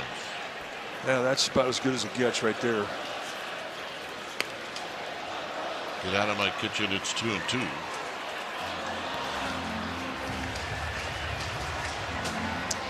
I mean, one of the big stats for a relief pitcher is that when you come in and you inherit runners, how many of them score? I mean, so, I mean, you left 3 stranded. That's as good as it gets. 3-2.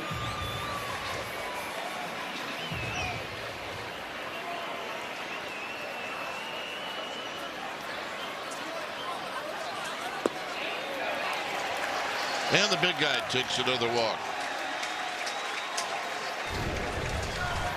Well, you do what he does. You have the right to show a little emotion. And he was psyched. And that'll fire everybody up in that dugout, too. He just picked Robbie Ray up in a big way.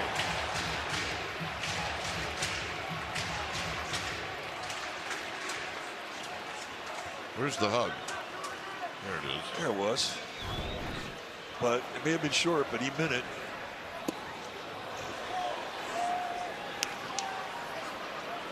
Jung-Hoo setting him up. Swinging underwater in the deep end. Setting him up.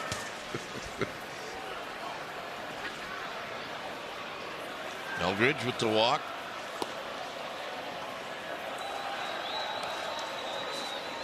I've seen Jung-Hoo a lot over the last couple of months. Just take advantage of that hole between first and second.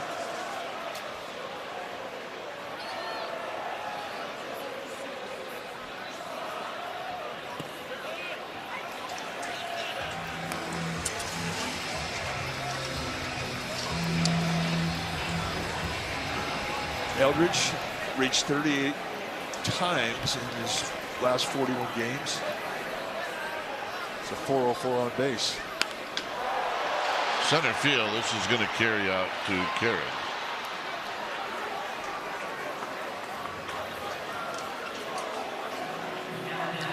Here's Gilbert.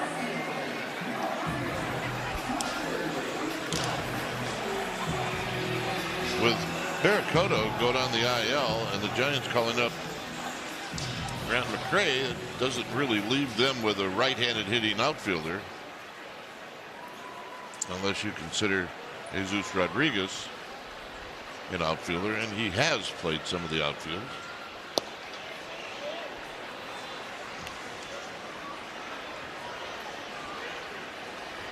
So, young Drew Gilbert, it's on you, baby.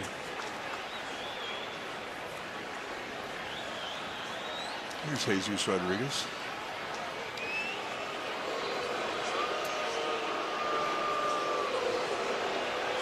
The swing that Gilbert took, very similar to the one that Jung-Hoo Lee took, and it just tells you that they were looking for that breaking ball on the first pitch. Didn't get it.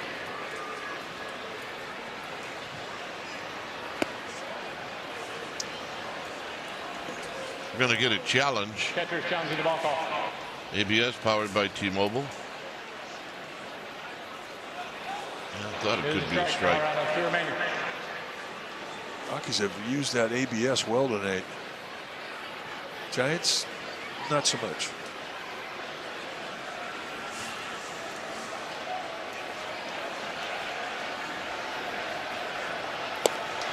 Way outside.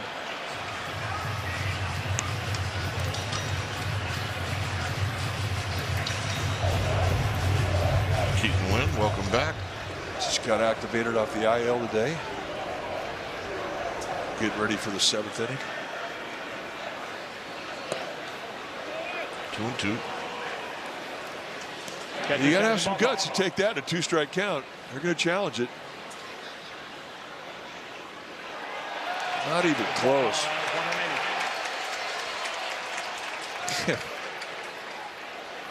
Hey, if you're on a roll like Goodman's been on, why not, right? It's 2-2. You had one to give.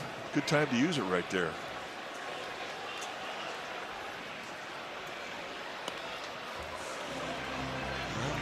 Woodward had a pretty good pitch, or at least he thought so, to hit.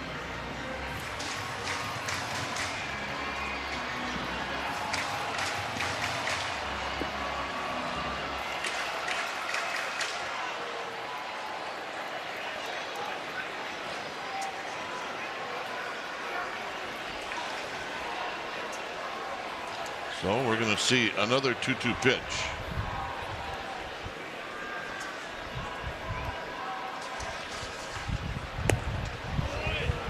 That's a good pitch, and that's a good take.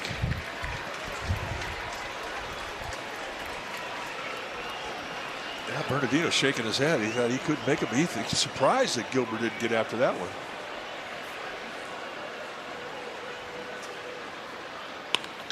Double play ball. And it is to end the inning. 7th inning coming up.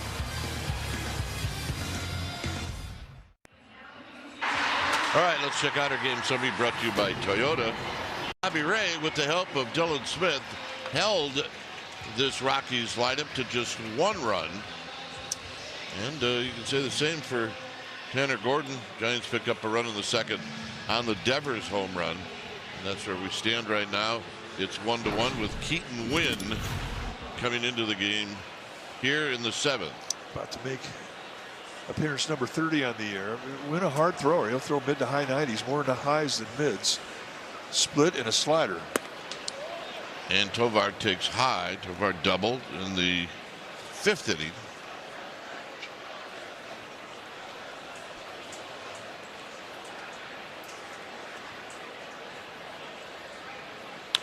And a chopper, and it comes right back to where it came from. 1 out. That's how you like to get the butterflies out. Nice little comebacker.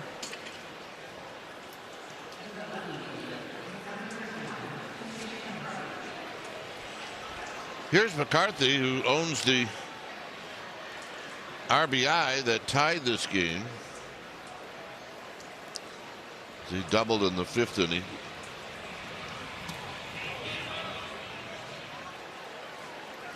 Giants take away the bunt with Casey Schmidt at 3rd base.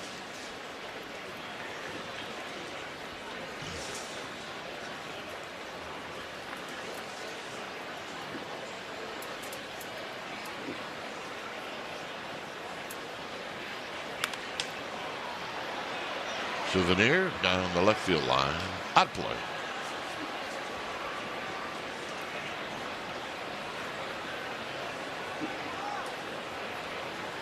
Wynn's split finger fastball is his best swing and miss pitch.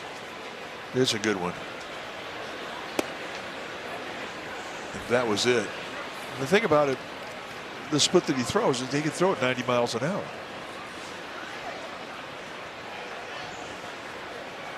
That's pretty big velocity on a split.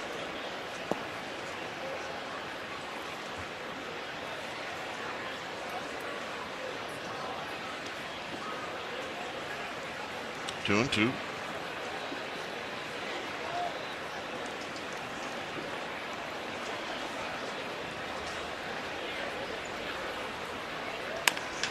On the ground to second. A rise. Eldridge.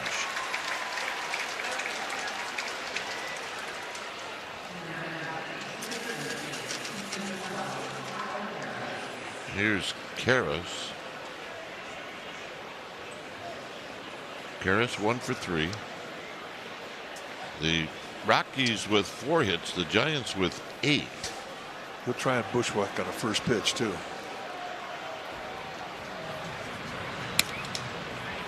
And wind didn't let him.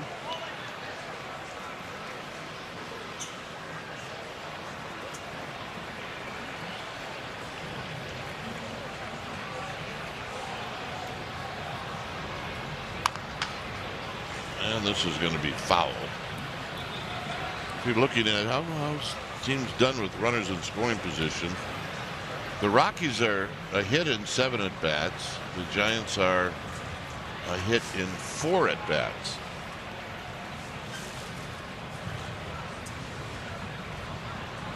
That's Warren Schaefer, the Rockies manager. And a shot to right field, a base hit, which will get Cole Carrick to the plate.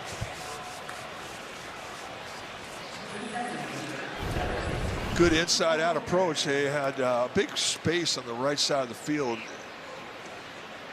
And that's an impressive swing of the bat, taking what the defense gives you. The swing will make his old man proud. Here comes Tony Vitello. Looks like he's going to make a move with Cole Carrick, the left-handed hitter, coming up. It's 1-1. A new pitcher. Hey, we'll be back. Yeah. There it is, 1-1. Sam Hentges is your new pitcher.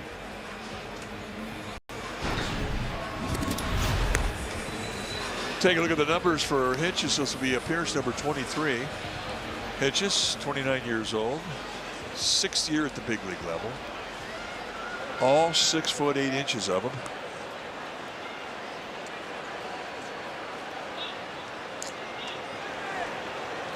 And he's facing Cole Carrick.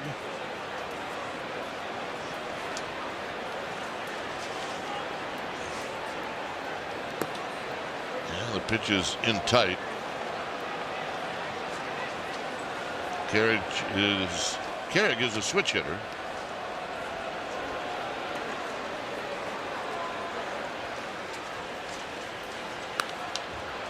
And he fouls this one off the backstop.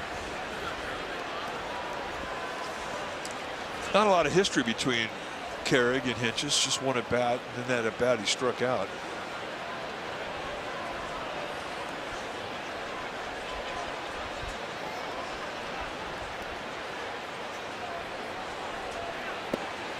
Swing and a miss. That's good curveball. That's one thing he's done here in the last several weeks. He's tightened up that curveball. Take a look at the delivery. Big angle, drops it on his back foot. He can go back in there 2 more times. And he got him to end the inning. That's what I said. He got him. We'll be back.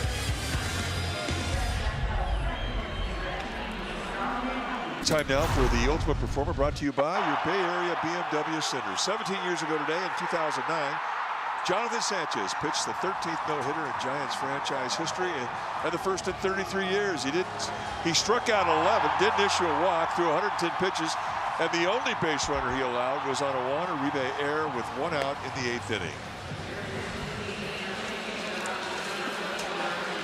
Just another one of those nights to remember here in this ballpark. Right now it's Jimmy Herget, the pitcher for the Rockies, making his 24th appearance on the year. Herget's got a low 90s fastball. Those more 2-seamers than 4-seamers. Slider curveball guy. I wonder why you just wouldn't let Bernardino face Cavanaugh. That's it. Just slow down. Let the manager of the Rockies manage the Rockies. Well, I think he's on a pretty firm pitch count. Only because he's the only left-hander in their bullpen. 0-2. Plus the other thing about Herget, I mean, lefties are hitting 219 against him. Righties are hitting 302, so he's a reverse split guy. So in essence, even though he's right-handed, he's really good against left-handers. This is rolled to first. Cavanaugh's had 2 at-bats he liked to forget about. And then one that he really liked, and that came in the 4th inning. And here's Ramos, who had a great at-bat in the 4th inning with runners at 2nd and 3rd and 2 outs. He had a line drive, a bullet right at Rumfield at first base to end the inning.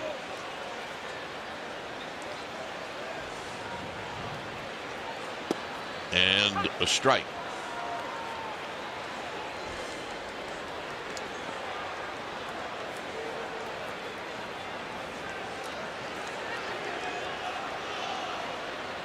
Well, with this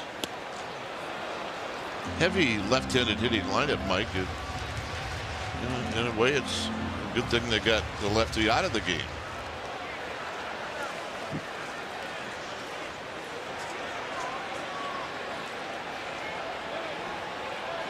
So it's 0-2. It's got the old school stirrups on. Kind of reminds you of Steve Bedrosian. Bedrock. He was a good teammate. Bedrock, boy, I liked him a lot. Hey, you guys crashed a. Was it a wedding or was it a reunion? What was it? It was a high school reunion. You didn't have a very good day that day. Thought I better swing and a miss. You got him. I thought I better hang with Bedrock to make sure everything was all right. Oh, wasn't he walking up to the teachers that were in attendance there, going, "Hey, man, you gave me a D." He had a name tag. And You gotta love a guy like that. well, you remember the hotel? It was at Weston at the Galleria in Houston. Yep. So here's a rise. I mean, I was a broadcaster then. But he was a good dude. Hit on the ground on a base hit. It's new. That's his 3rd hit.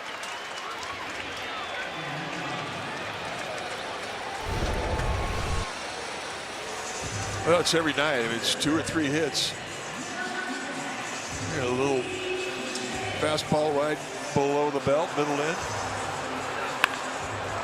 Finds a hole.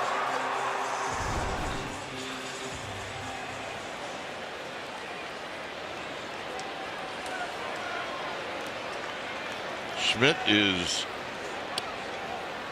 1 for 3.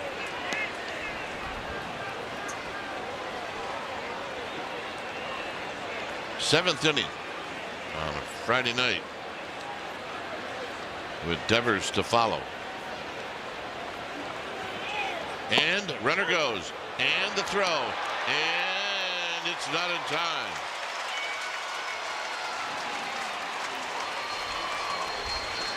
Stolen base number 8.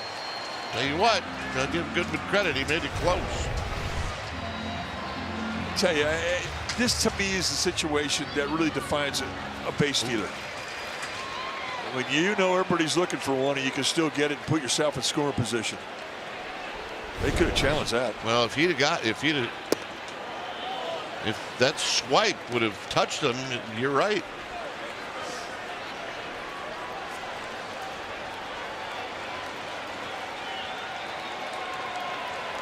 It's 2-1 to Schmidt.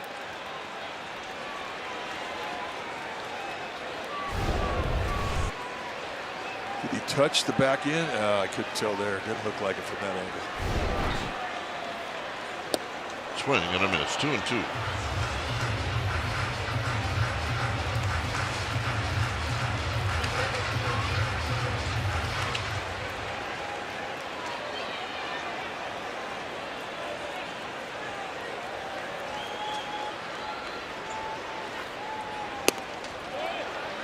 Good take, 3-2.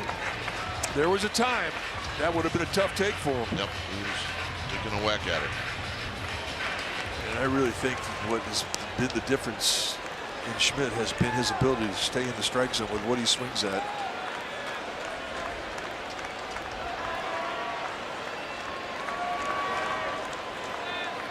The 3-2.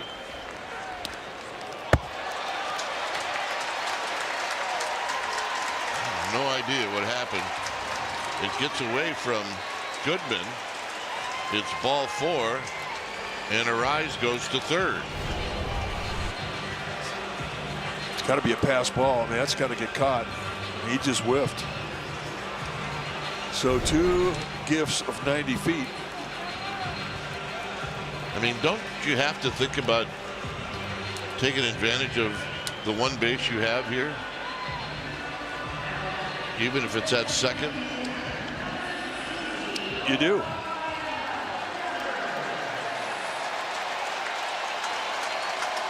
I mean, I'm surprised the way he swung the bat tonight that they're pitching to him. I am too. Well, maybe not. But again, I mean, he's really good against lefties. But even though, I mean, you got to look at the eye test. How's the guy swinging it tonight? And he's swinging it really well.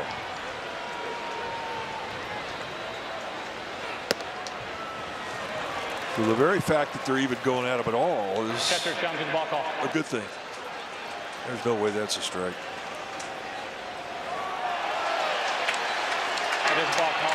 No, I mean, Goodman's going, look, I had to give it a shot. Well, I think that there is the definition of an optimist. Oh, yeah. See if Devers gets anything to hit here. He does, and he took it. It's 2-1.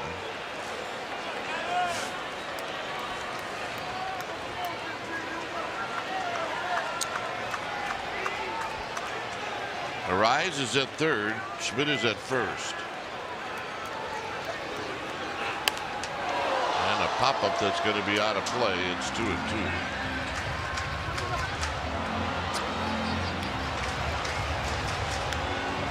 Herget going right after him.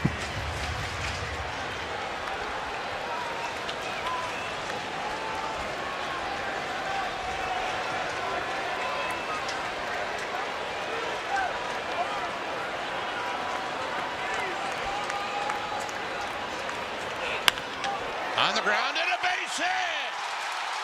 Here comes Arise. Schmidt to third, and the Giants take the lead. Oh, with 2 outs. And the decision to pitch to Rafi Devers, costly. Yep.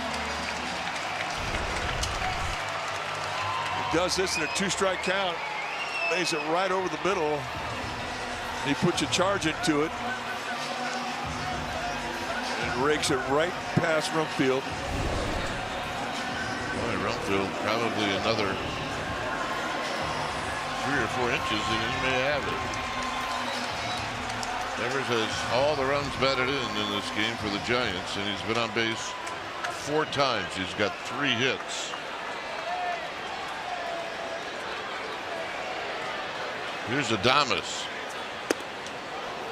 Pitch is high. 1 ball and no strikes.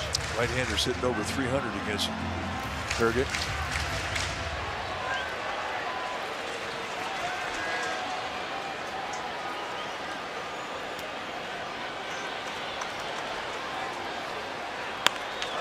This is going to be foul. Adames way out in front. It's 1 ball and 1 strike.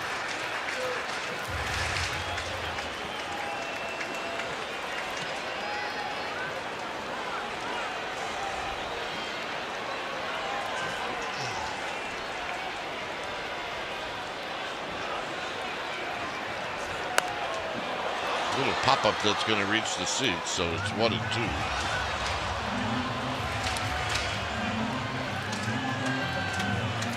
For Willie Adames tonight, a couple of ground balls and a fly ball.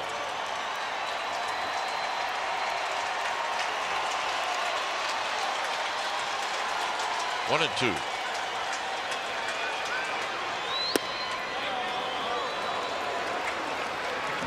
Good try up there, going way low, below the sidearm delivery. And from Adames' perspective, that's a pretty good take. A little sneak attack.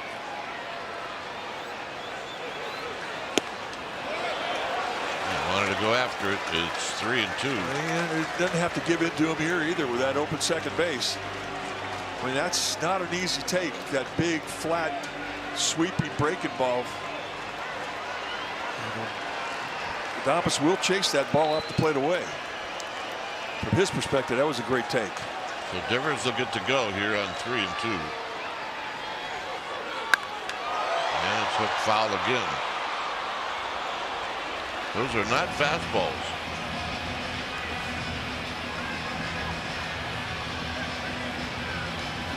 Sweeper, slider, slider, fastball, sweeper, slider.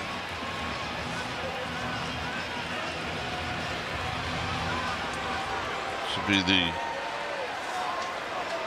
27th pitch of the 7th inning.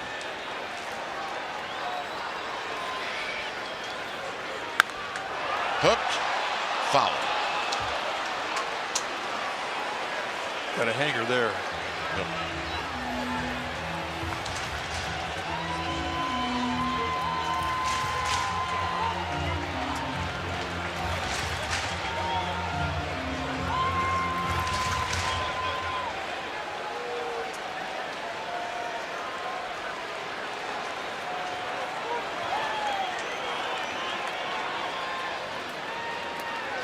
And another 3-2.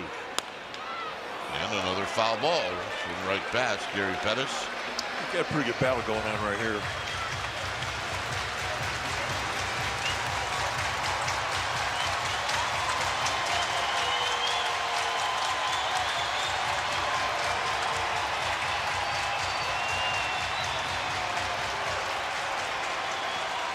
Gamer babes are working.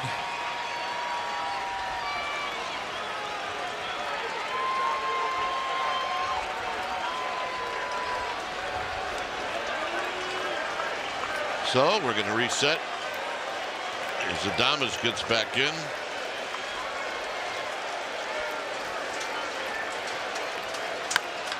And he pops him up.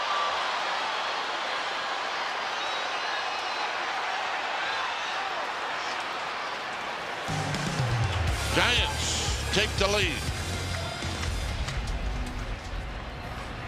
Certified most accurate in English and in Spanish. Trust the team that gets the forecast right more than anyone else in the Bay Area. Get your forecast anywhere with the NBC Bay Area or Telemundo 48 app. So Henches stays out. He's now facing Hunter Goodman here in the 8th inning with the Giants leading 2-1. And a strike. Giants scored in the 7th with 2 outs and nobody on.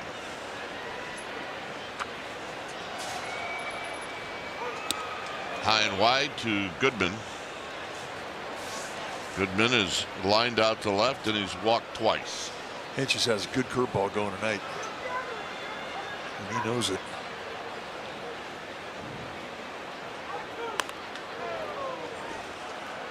When he gets that curveball going, he can add and subtract speeds with it.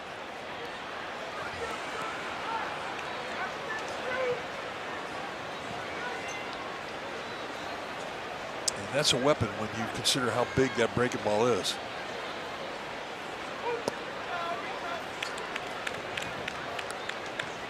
Two and two.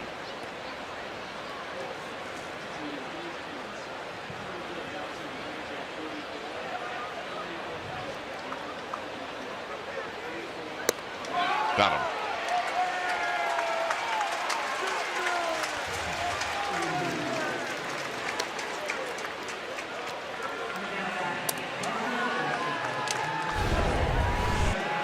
All right, let's take a look at a thing of beauty. Thinking curveball, swinging at a fastball a foot above the zone. That's what he's going to think about. Here's Rumfield.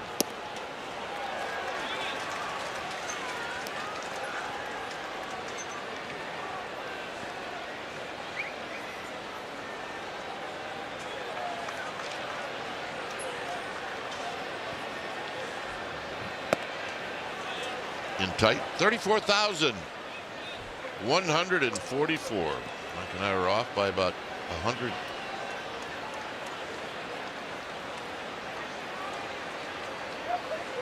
Well, you just made a great call, and I agree with it. This is a little jam shot, and it's going to fall. That's the one that drives you crazy when you're a pitcher. Especially against a guy like Rumfield who's got power. I mean, you get a ball up the bat on his hands, but the problem with these guys is it's so strong they can fight it off and throw it out in there, get himself a little bloop. So we got a pinch runner. Fulford. Braxton Fulford.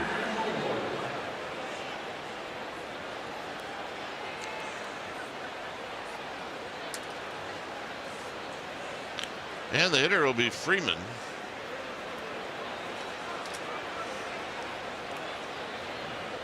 Now we've watched Freeman tried to bunt in this game, so maybe he'll do it again.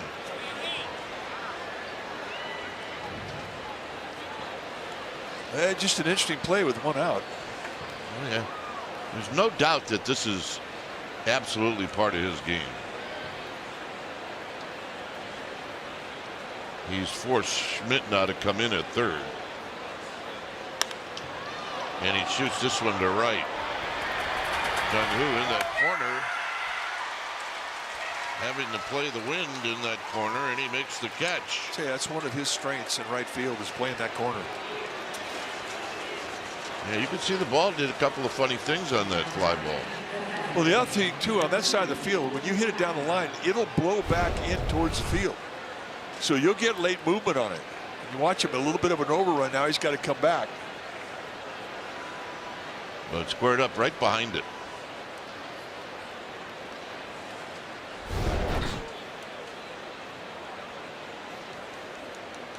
Kavanaugh goes out.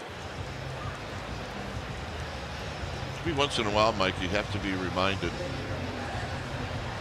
about how tall some guys are. I walked in today and I just happened to walk right by Inches. Yeah.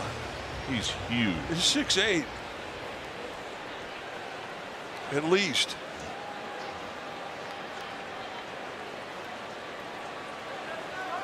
Here's Castro. Castro 0 for 3.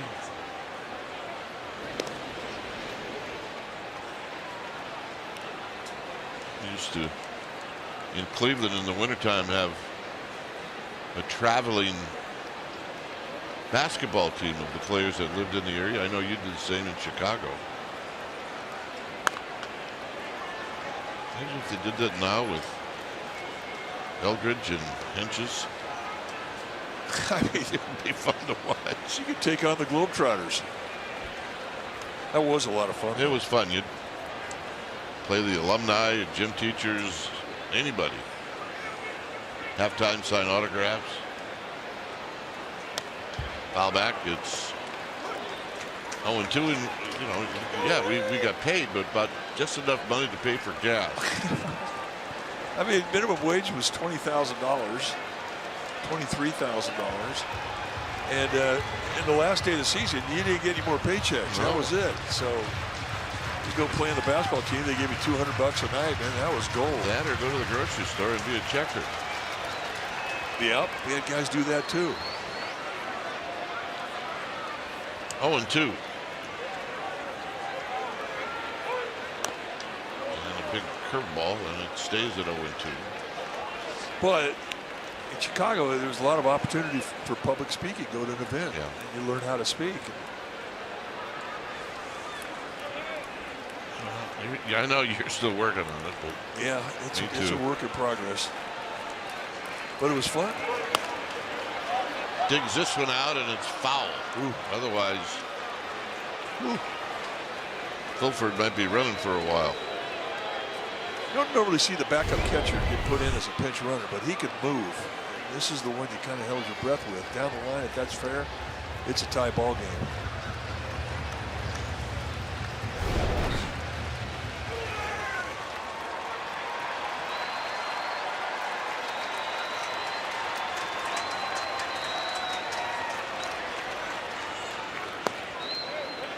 Good pitch, good take. 1-2.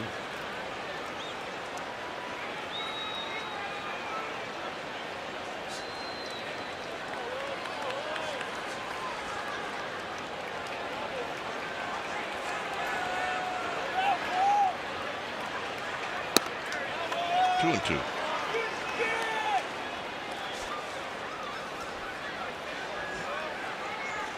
Hinch's fastball is a little sneaky too with that lazy arm delivery.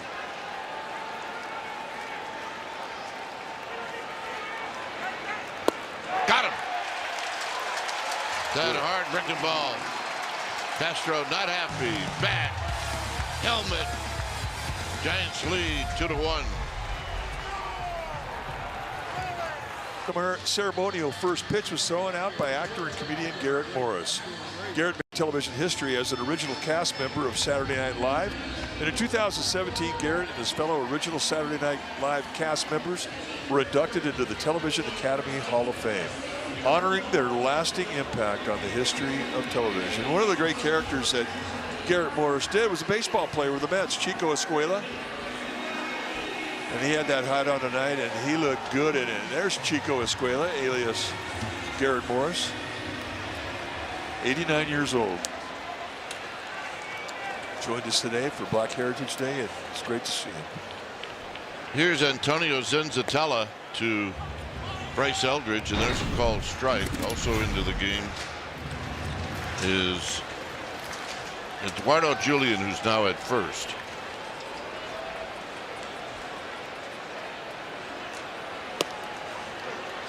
Well, Zenzatella is a great story. I mean, he's made 145 lifetime starts for the Rockies. Still has great stuff, and he can literally do 7-8 things with the ball. It's still throwing mid to high 90s, more highs than mids. Out of play, 1-2. I mean, he could go cutter, sweeper, slider, curveball, changeup, two different grips in the fastball.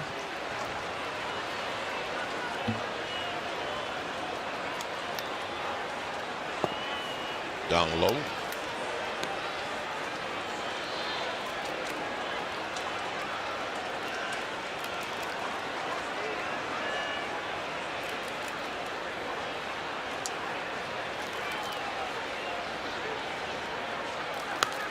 Out of play.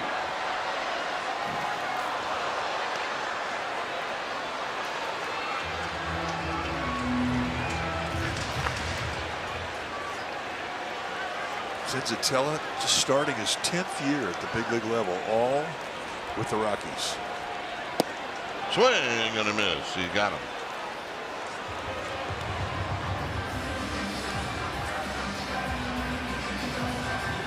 Have only struck out 3 times in this game. Take a look at that tight little slider. Gets him to swing over the top. And the other thing too about Zenzatella, anything at any time.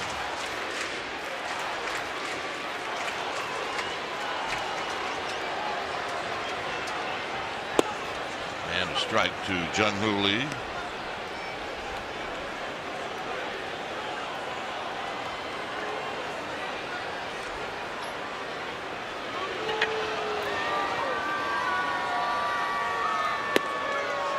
Feeble swing.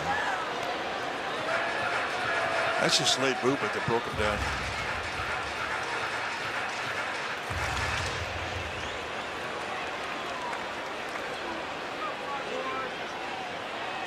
Oh, 0-2. Foul back.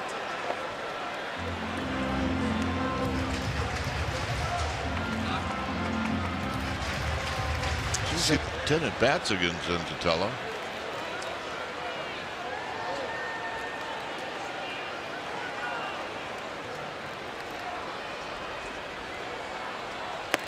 And that pitch is wide. 4 pitches, 4 fastballs.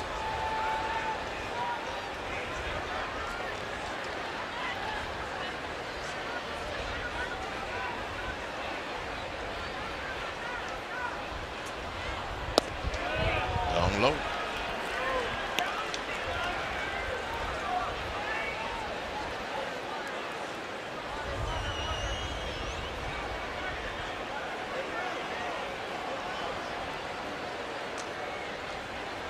Gilbert to follow, and a shot up the middle, but it hits the mound, which is going to give Tovar a big hop.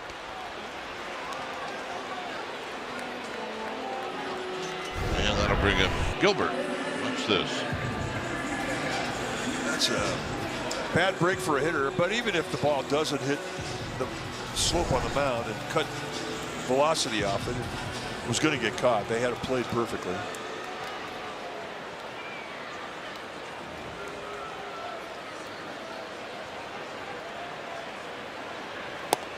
Gilbert had a double in the 4th inning. He's 1 for 3. But he's, as he has ever since he's got to the major leagues, he's played a very, very good center field.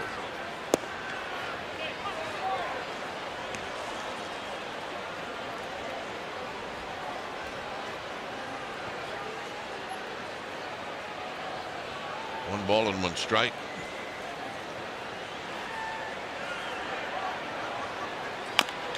Big chopper.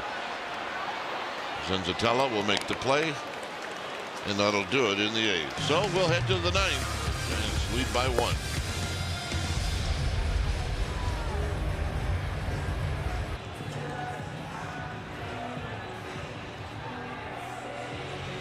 One run on 6 hits and an error for the Rockies. 2 runs, 10 hits, and no errors for the Giants. Caleb Killian is on to try to get those last 3 tough outs. And in the outfield out for the Giants is Grant McCray. He's in left. So here we go in the 9th. Is Moniak is at the plate, and there's a strike, and it's 0-1.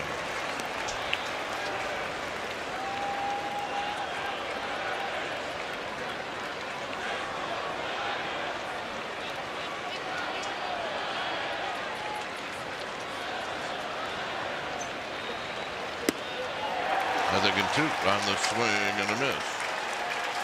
96-mile-an-hour fastball. He's got more velocity.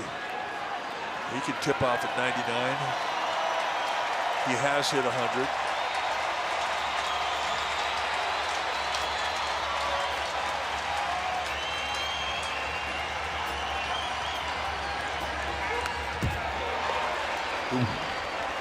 Moniak. What? I mean, that's way up, and Moniak fouled it straight back. I think it's his strength. You come across those letters, that feeds his swing.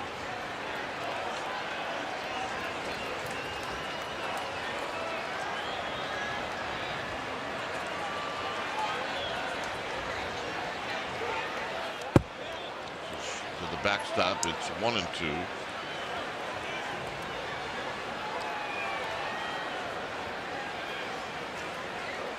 Now, an 0-2 or a 1-2 count with that curveball of his, I mean, it's a big curveball. It's a hard breaking curveball. You want to throw it in the dirt. You're aiming for home plate or the dirt behind home plate, the catcher.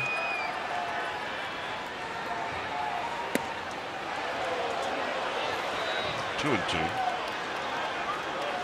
Both teams out of challenges.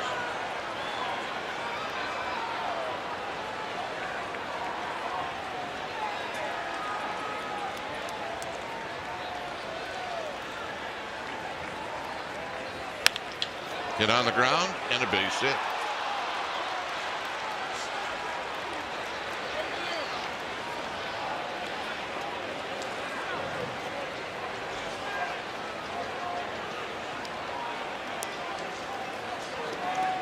So Johnson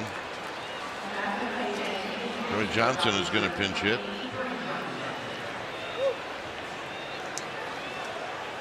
Take a look at what he has done this year in 84 games, hitting .307. And you've got speed with Moniak. He's only got 1 steal on the year, but he can run.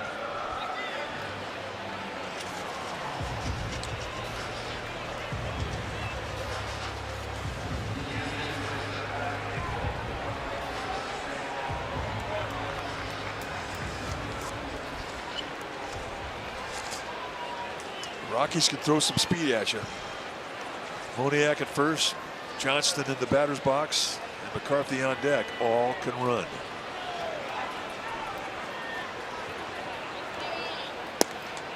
Outside, 1 ball and no strikes.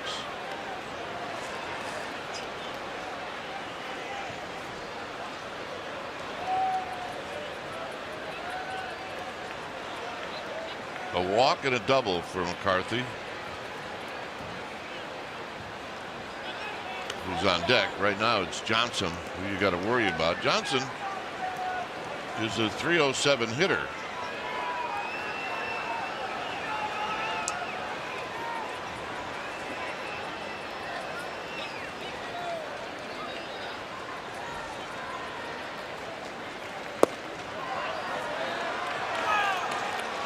Good pitch. Did not miss by much, and no challengers left.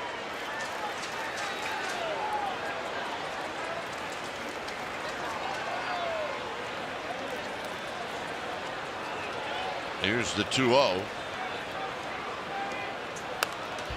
it's foul back. So the challenge at 97 at the belt, and it's 2 balls and 1 strike.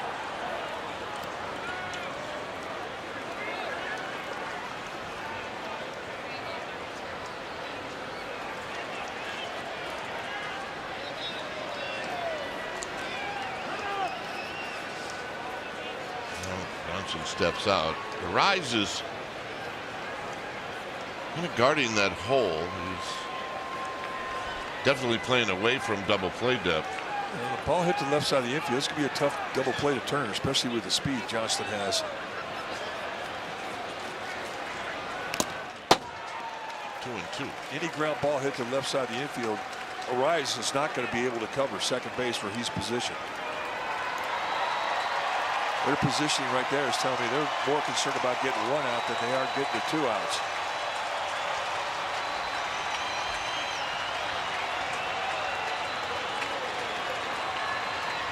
Here's the 2-2. Not close. 3-2.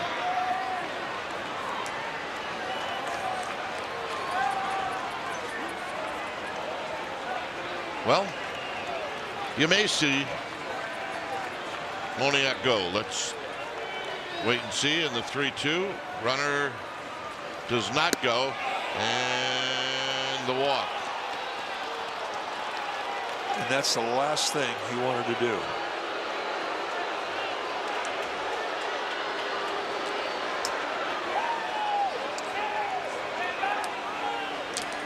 And McCarthy's a good bunter. Yeah, he's going to put.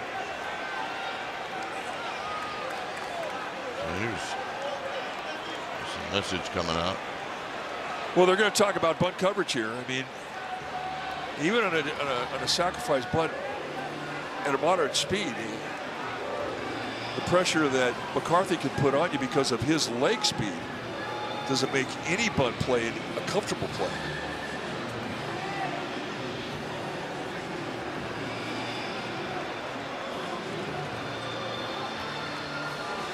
And, you know, look, we're not sure that he's going to bunt, but if he does, you're exactly right.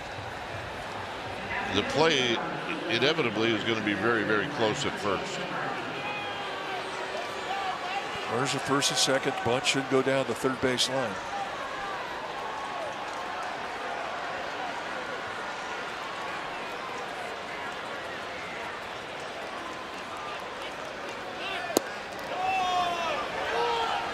So he shows bunt. 1 ball and no strikes.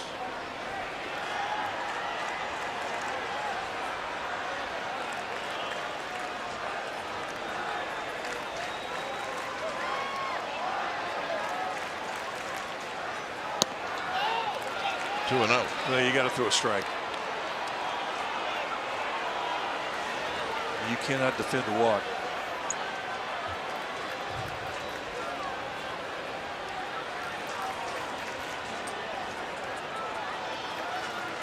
Two balls, no strikes. And the bunt. And this is going to be a hit. Exactly what we said.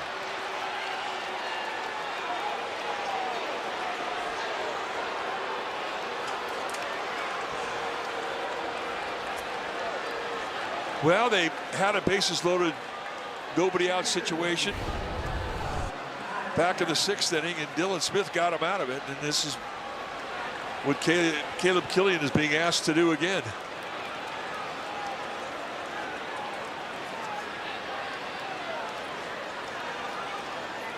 Here's Karros, who takes down low.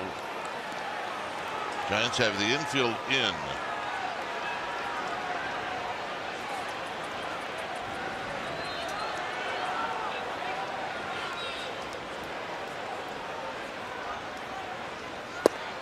And a strike. Nice location in the 1-0 count. Took away the advantage for Karros. He was not looking middle away.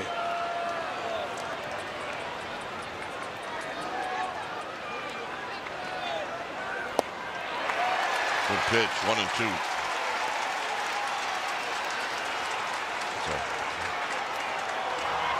He's got breaking ball. He's got the stuff to get the strikeouts.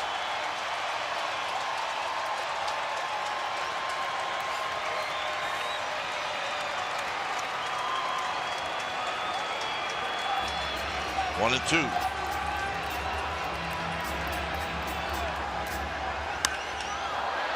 This is fouled on the right field line. Late 97.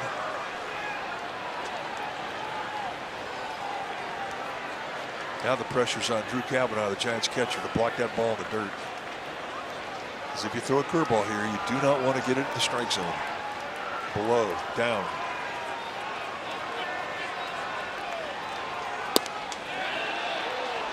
So he goes with the slider off the plate away. Good pitch.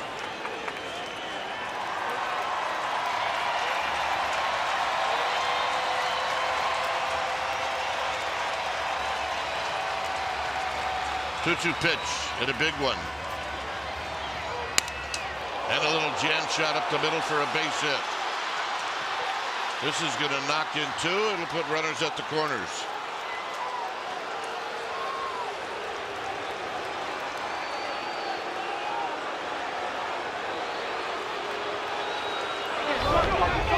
And it's 3-2. Now Karros, we've seen him do it before in this game where he's taken some swing out, trying to take advantage of some holes in the infield, and here he goes right back up the middle.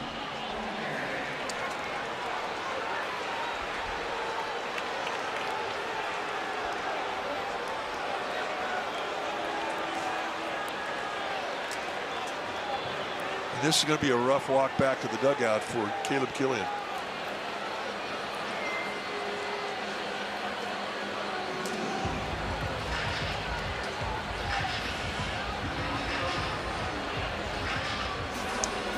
All right, take a deep breath, take a break. The Rockies have the lead.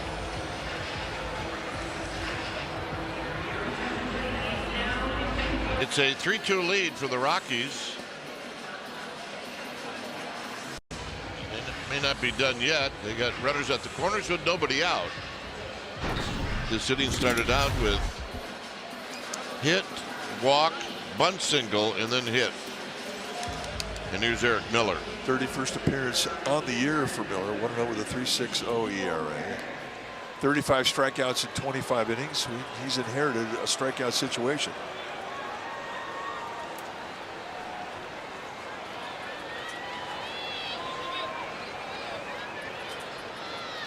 Cole Carrick. And he takes inside. He showed bunt.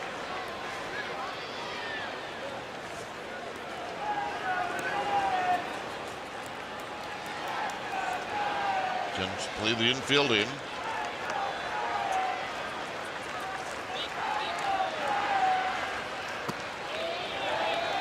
It's 2-0.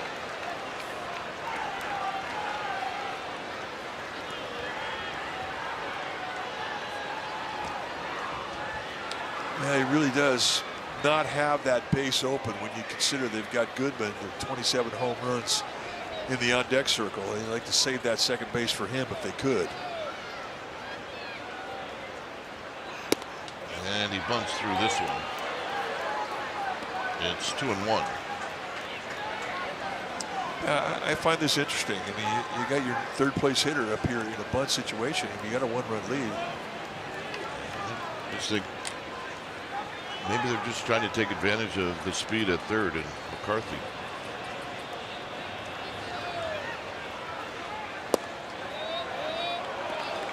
Three and one.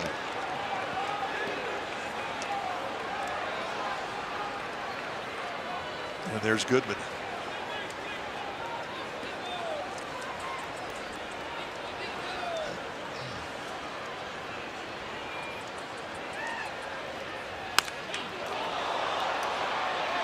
Hit out to McRae, who's going to throw this one right to Miller.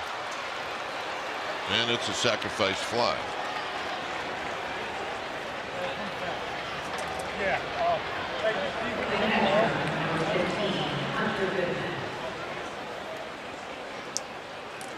So that makes it a 3-run inning.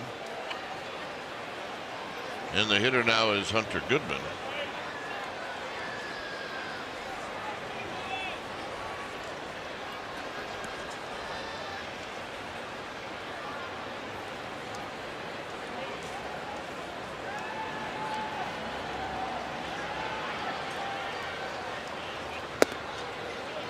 Guys are really fortunate that Karros didn't tag up at first and go to second on the throw. Yeah, they've kept the force in play, and they could get a double play with a ground ball here.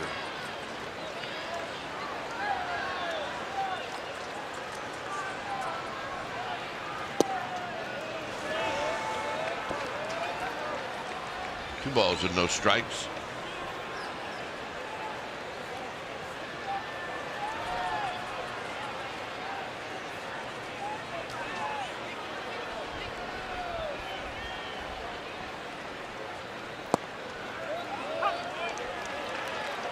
Denise, 2-1.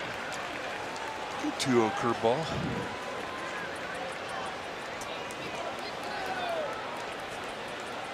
That pitch can also get a ground ball double play. A big curveball of Miller's. Swing and a miss. 2-2.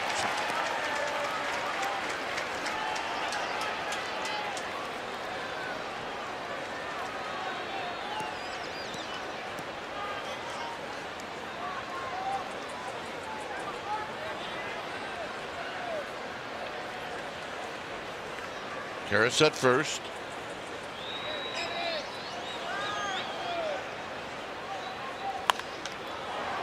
High and foul.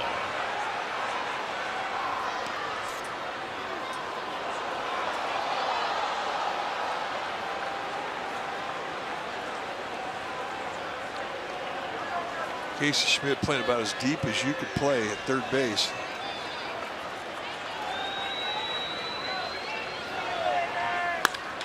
And a shot up the middle for a base hit.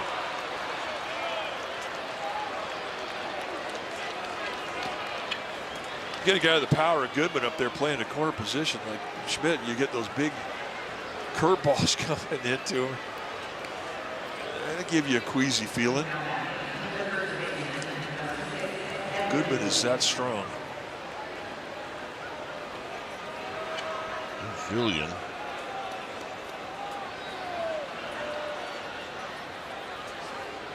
Came in to play first after Rumfield was pinch run for, and here he takes the load.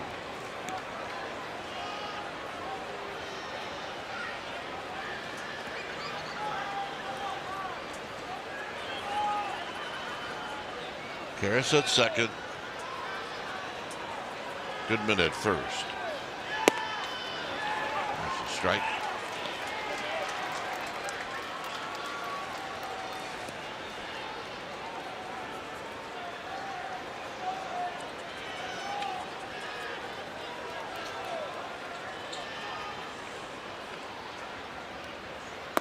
And a breaking ball down low. 2 balls and 1 strike.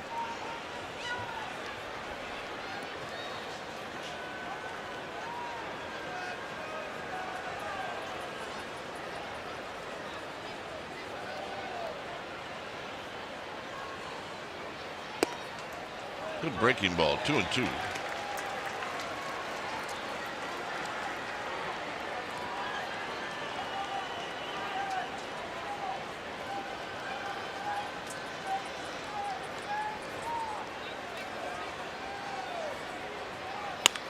And a chopper. And they'll get one there, and that's all.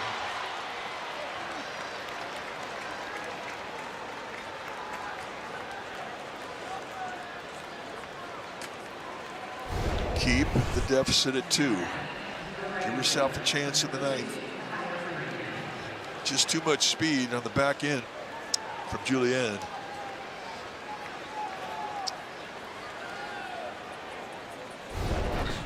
Here's Freeman.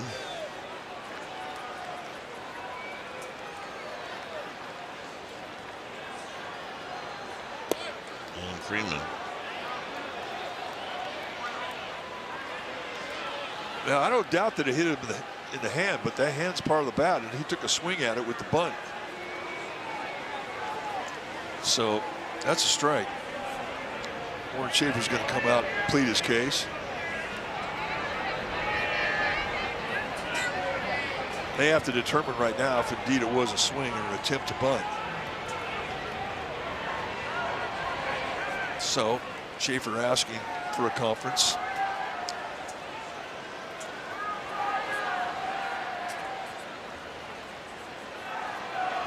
This is a crew chief review of a possible hit by pitch. Question is whether or not he bunted at the ball. It appeared that he did, but let's take a look. Did he bunt at it?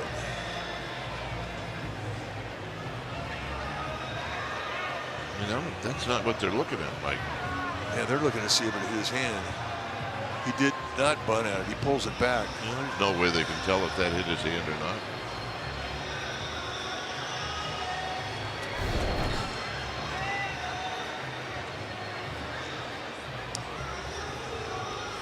So he did indeed pull it back. They're breaking it down in slow motion here in the stadium. And there's no way you can tell. No.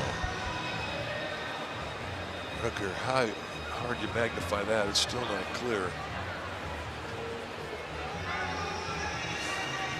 But he definitely did not bunt at it.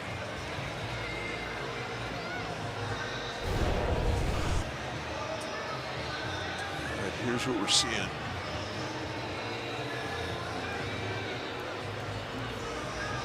And the only other way you look at things is, did the ball change direction? I don't think it did. On the ball change. And those are the things that the umpires are looking at. Right now, the problem is however you do it, the Giants have to get off the field. We see it from the third base dugout. It looked like, you know, it may have changed planes. So they may get this.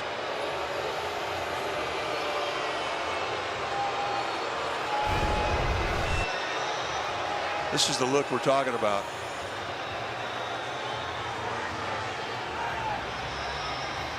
That's their best argument right there.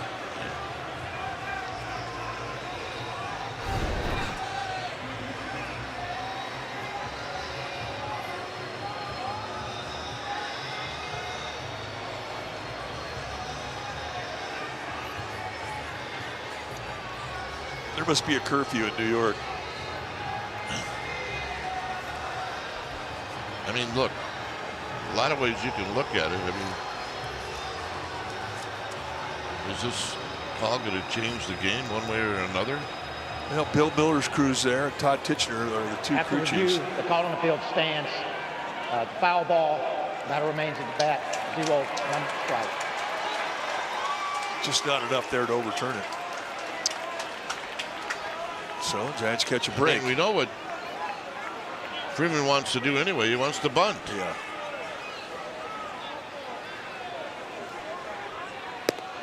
So Eric Miller asked for a couple more pitches because of the delay. All right, we're ready to go.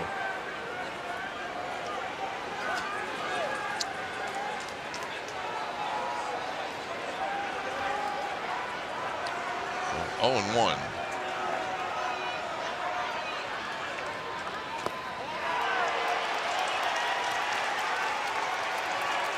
Oh, and 2.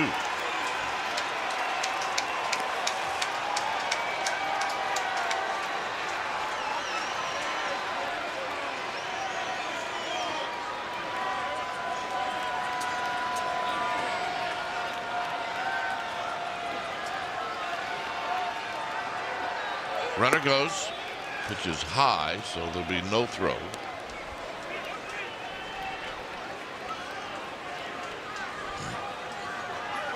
You have to give.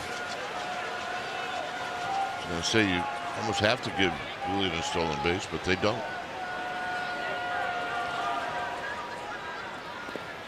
In the dirt as you're blocked by Kavanaugh. Good block out of Baby Rook.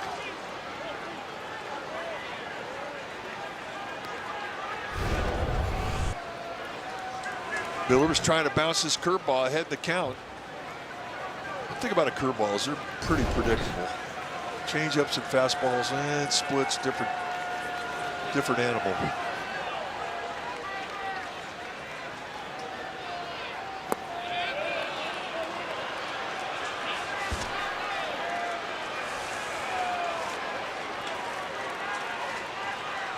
Three balls, 2 strikes.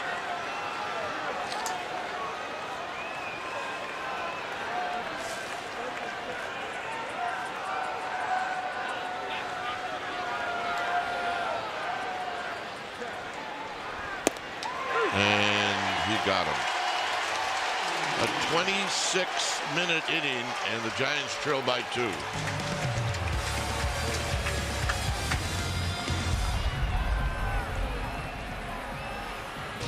Well, each team with 10 hits. The Rockies have 2 more runs thanks to the 3-run 9th inning.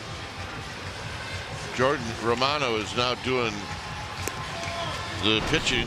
We have really multiple changes defensively, and we're not going to start giving them to you until we know for sure who's where. And there you see the numbers for Romano. Bloated ERA. He has 6 saves in 8 opportunities. 17 strikeouts in 11 innings. And he's got a fastball that can go mid to high 90s, a slider, and a changeup. Pretty much a fastball and a slider. All fastballs are four-seamers.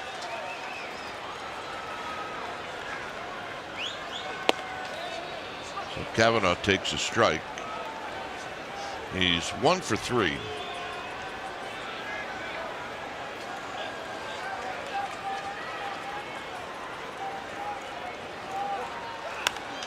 And he hits this one high and foul. And out of play. So here your changes. Julian moves from first to second. Castro moves from second to short. And Johnson is now at first.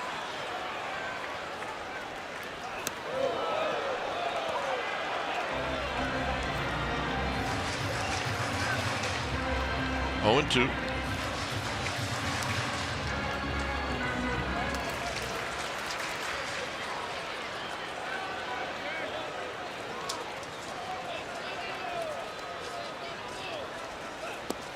Down low. Grant McCray is on deck. Remember, he came in to play left field for Elliot Ramos.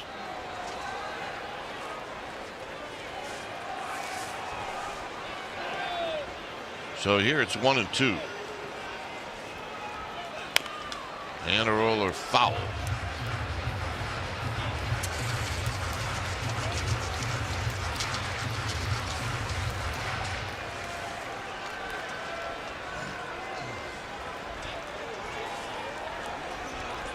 Yeah, Anthony's got his rally hat on. He does. Well, again, off the backstop. He's not the kind of guy who's going to phone it in.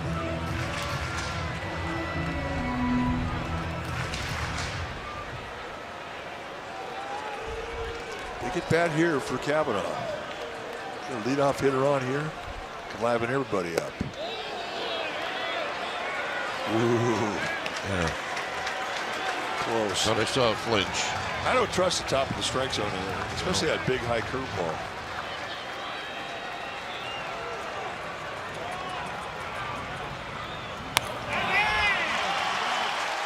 And that's an 0-2 to a walk.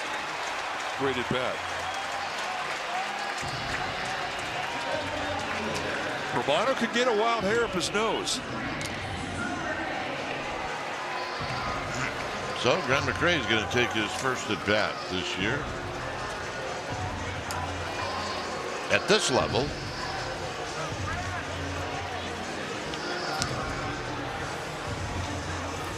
right, so they're going to come out and have a scouting report meeting. Pretty standard. There's a new hitter hitting for the first time late. Haas is running at first.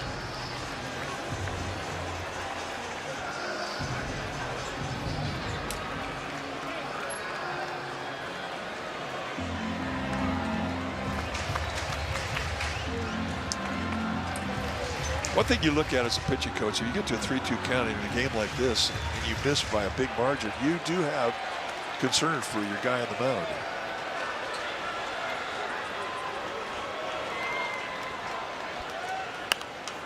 And McRae fouls this one out of play.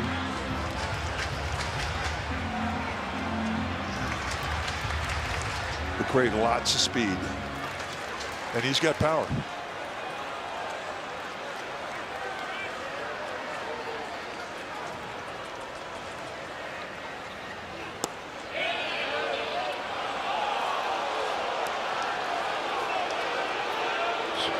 Will Little brings him up. It's 0-2. And he clearly went around. Now you got to fight.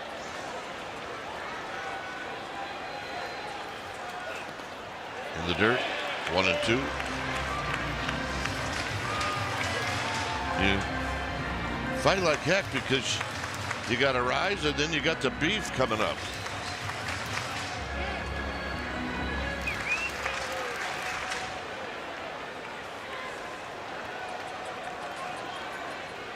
One and two to Grant McRae.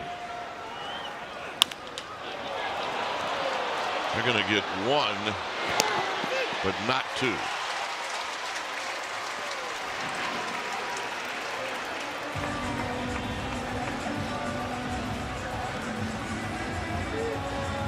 So the hope is still there with a Rise coming up. Rise has got 3 hits.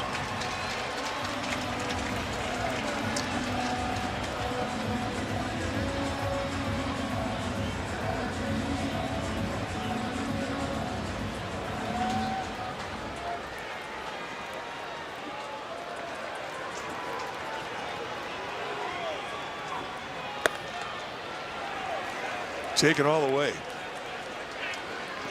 No. And when a pitcher or when a hitter relaxes like that, that's definitely something that can take your eyes off a target. Because you don't see it very often. You may do it again. Craig goes.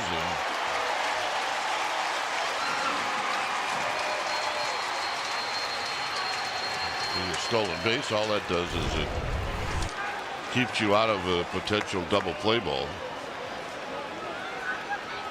I'm really surprised they even threw. But concentration to the guy in the batter's box with a 2-run lead.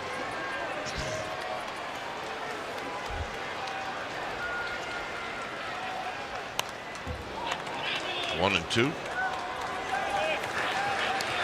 3 singles in this game for Arise. The average now at 331.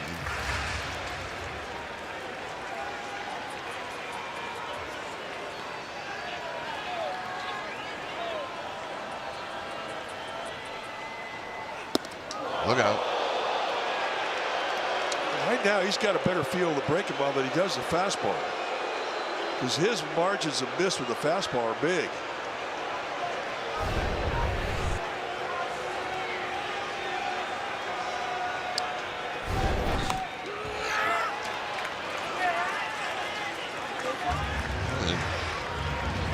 Rise took that pitch personally. It's 2 balls and 2 strikes.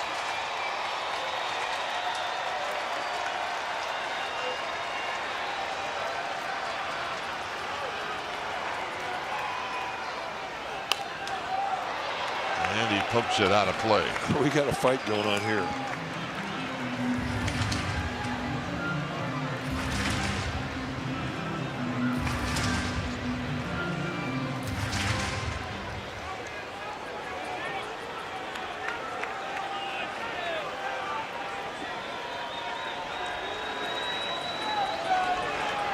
Two. All back. bit of hang time on that breaking ball.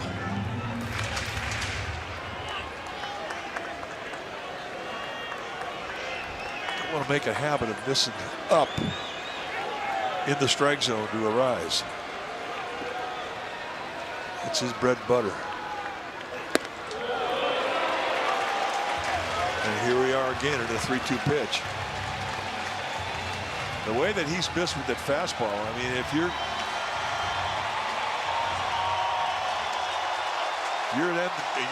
good when calling pitches, you don't want to throw a fastball here.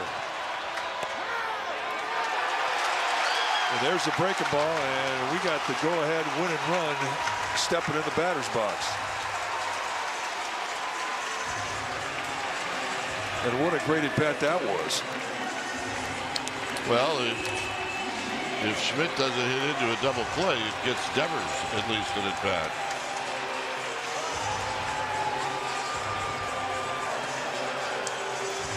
Now, if you're Casey Schmidt, you sit right now on a first pitch breaking ball.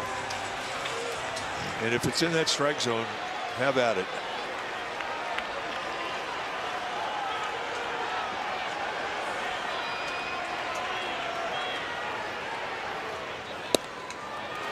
Fastball not close. Tell you what, as far as breaking balls, he may be the guy you want at the plate. Yeah, he's done a lot of damage on breaking balls this year. 2 fastballs. I mean, the Rockies know that. The league knows that. But right now, Romano doesn't have a command of his fastball. Still sit breaking ball 2-0.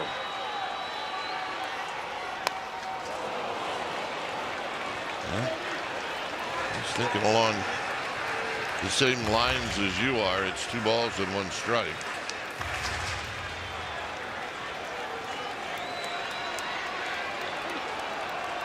Back up the defense in the outfield. They're playing doubles defense.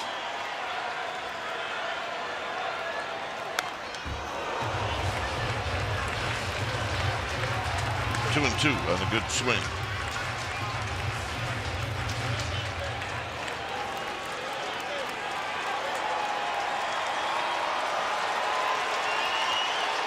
Two balls, 2 strikes. Now timeout is called.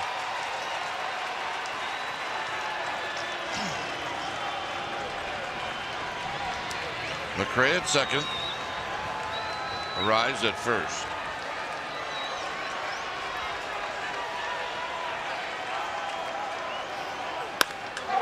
Line drive, center field. And did he catch it?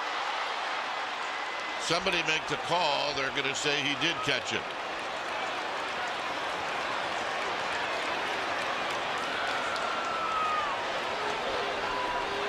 I don't know if he did catch it. Well, the out call was made by the first base umpire.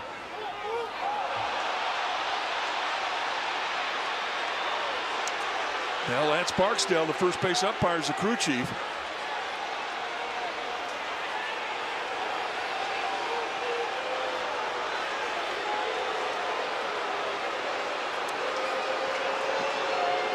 Yeah, Lance Barksdale threw up his right hand. And that's the argument from Tony Vitello.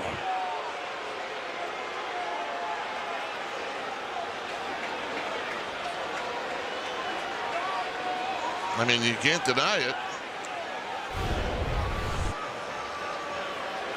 He does not catch this ball.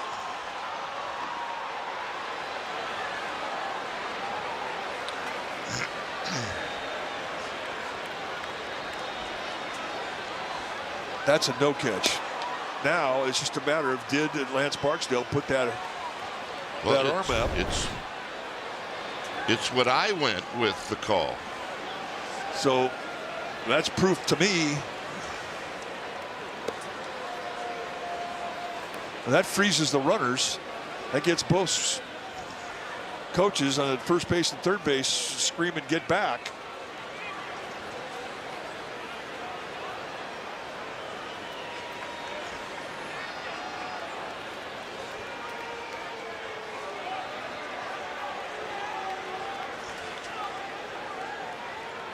This is a crew chief review of the call on the field of a catch.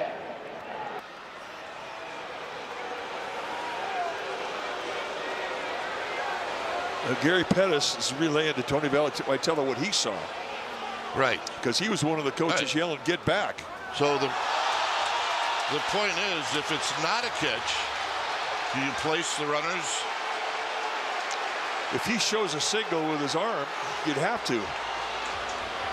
But I'm not sure. I mean, look. I've never seen this before. Right now,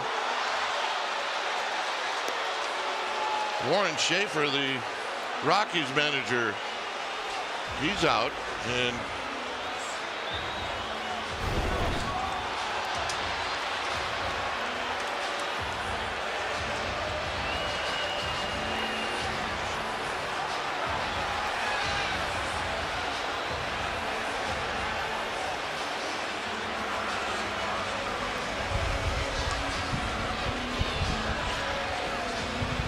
so it's clearly not a catch. Now, what do you do?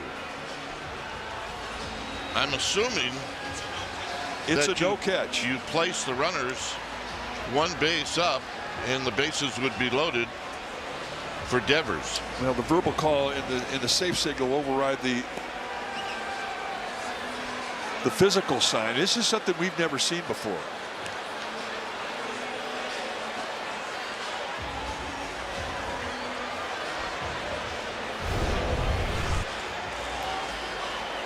Here's what I saw. He's signaling it's an out. But if he signals it's an out for a catch, but the ball isn't actually caught, then it's a no catch. And if that's the case, the game's over on a double After play. review, the call on the field is overturned.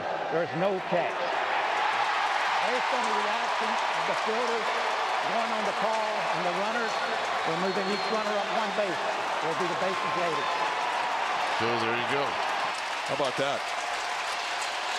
Bases loaded.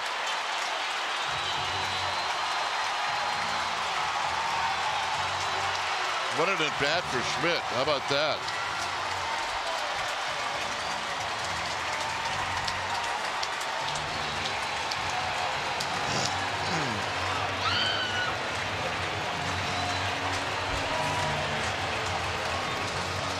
So I don't know if Warren Schaefer has ever seen this before. I mean, I don't know a lot of us who have, but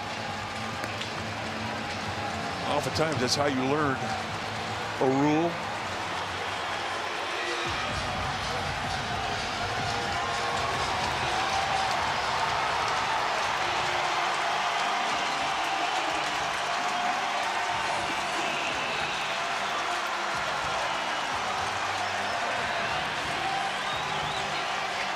So the bases are loaded for Devers, who has been on base 4 times tonight. He's got a home run, a walk, and 2 singles. And they got the right guy up there.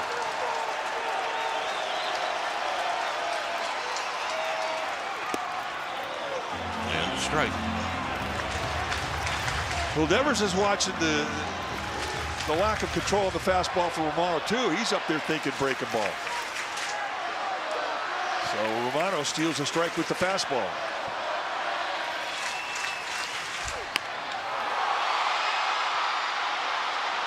Well, this is going to get 1.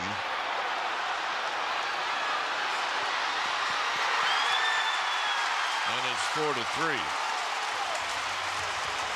And even at that, the Rockies have to be happy with that, because now you leave it up to Adames. It's a sacrifice fly.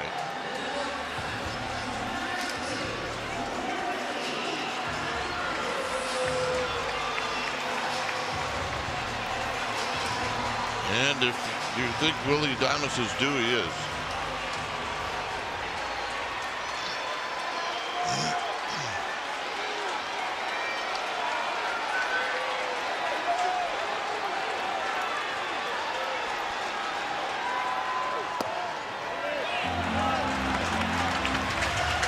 1 ball and no strikes.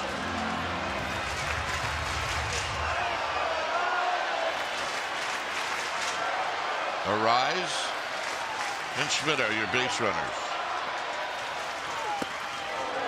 Swing and a miss. 1 ball and 1 strike. That's a high fastball. Yeah, he was sitting on it.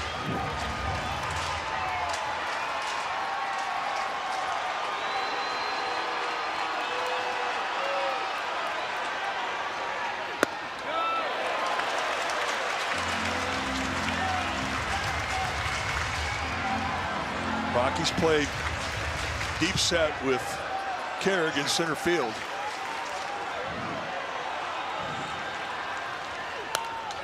Foul back. It's now 2-2.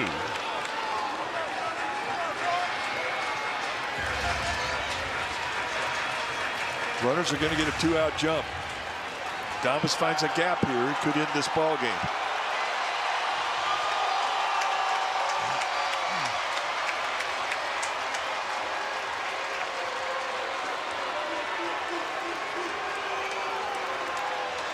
Romano having a talk with himself.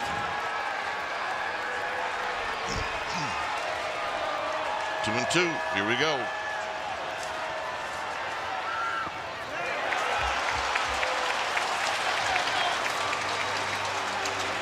He's got a base to play with. So.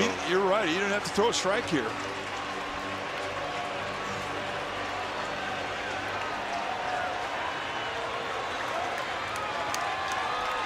Three and two. Runners will be on the move.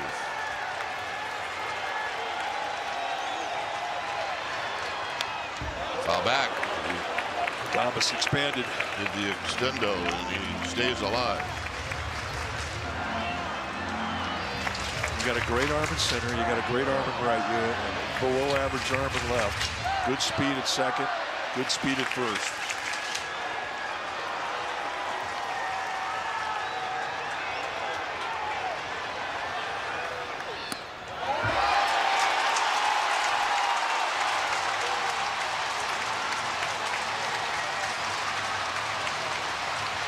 So you leave it up to the kid. And it doesn't look like it's going to be Romano who's going to be pitching him. Juan Mejia, who'd been warming up, he's coming in. Well, we'll take a deep breath. We'll take a break. It's 4-3. We'll be back.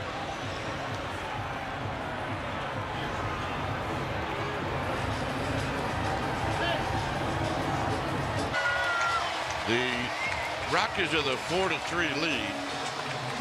The situation is Juan Mejia is the new pitcher. The Giants have the bases loaded with 2 outs, and the hitter is going to be Bryce Eldridge.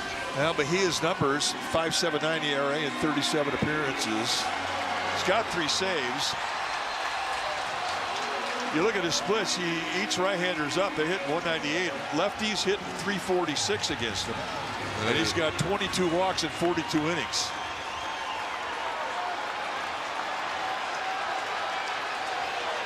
The pitch to Eldridge. Bouncing ball to second. And that's the ball game. So it comes down to Mejia throwing 1 pitch. And the Giants drop a tough one, having the lead in the 9th. Well, that's the 12th time that's happened to him this year, and it's the worst way to lose a game, especially at home in front of your crowd. And you know, so now you've got the series evened up with 2 games left, and try and forget about this one, and a quick turnaround tomorrow with a day game.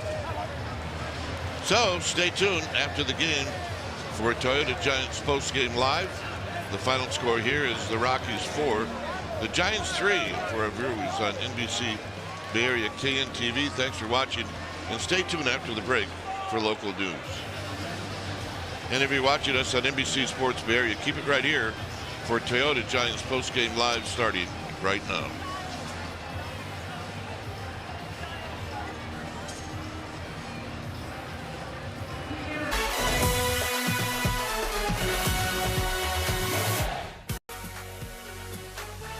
And that's been the story of the 2026 season for your San Francisco Giants.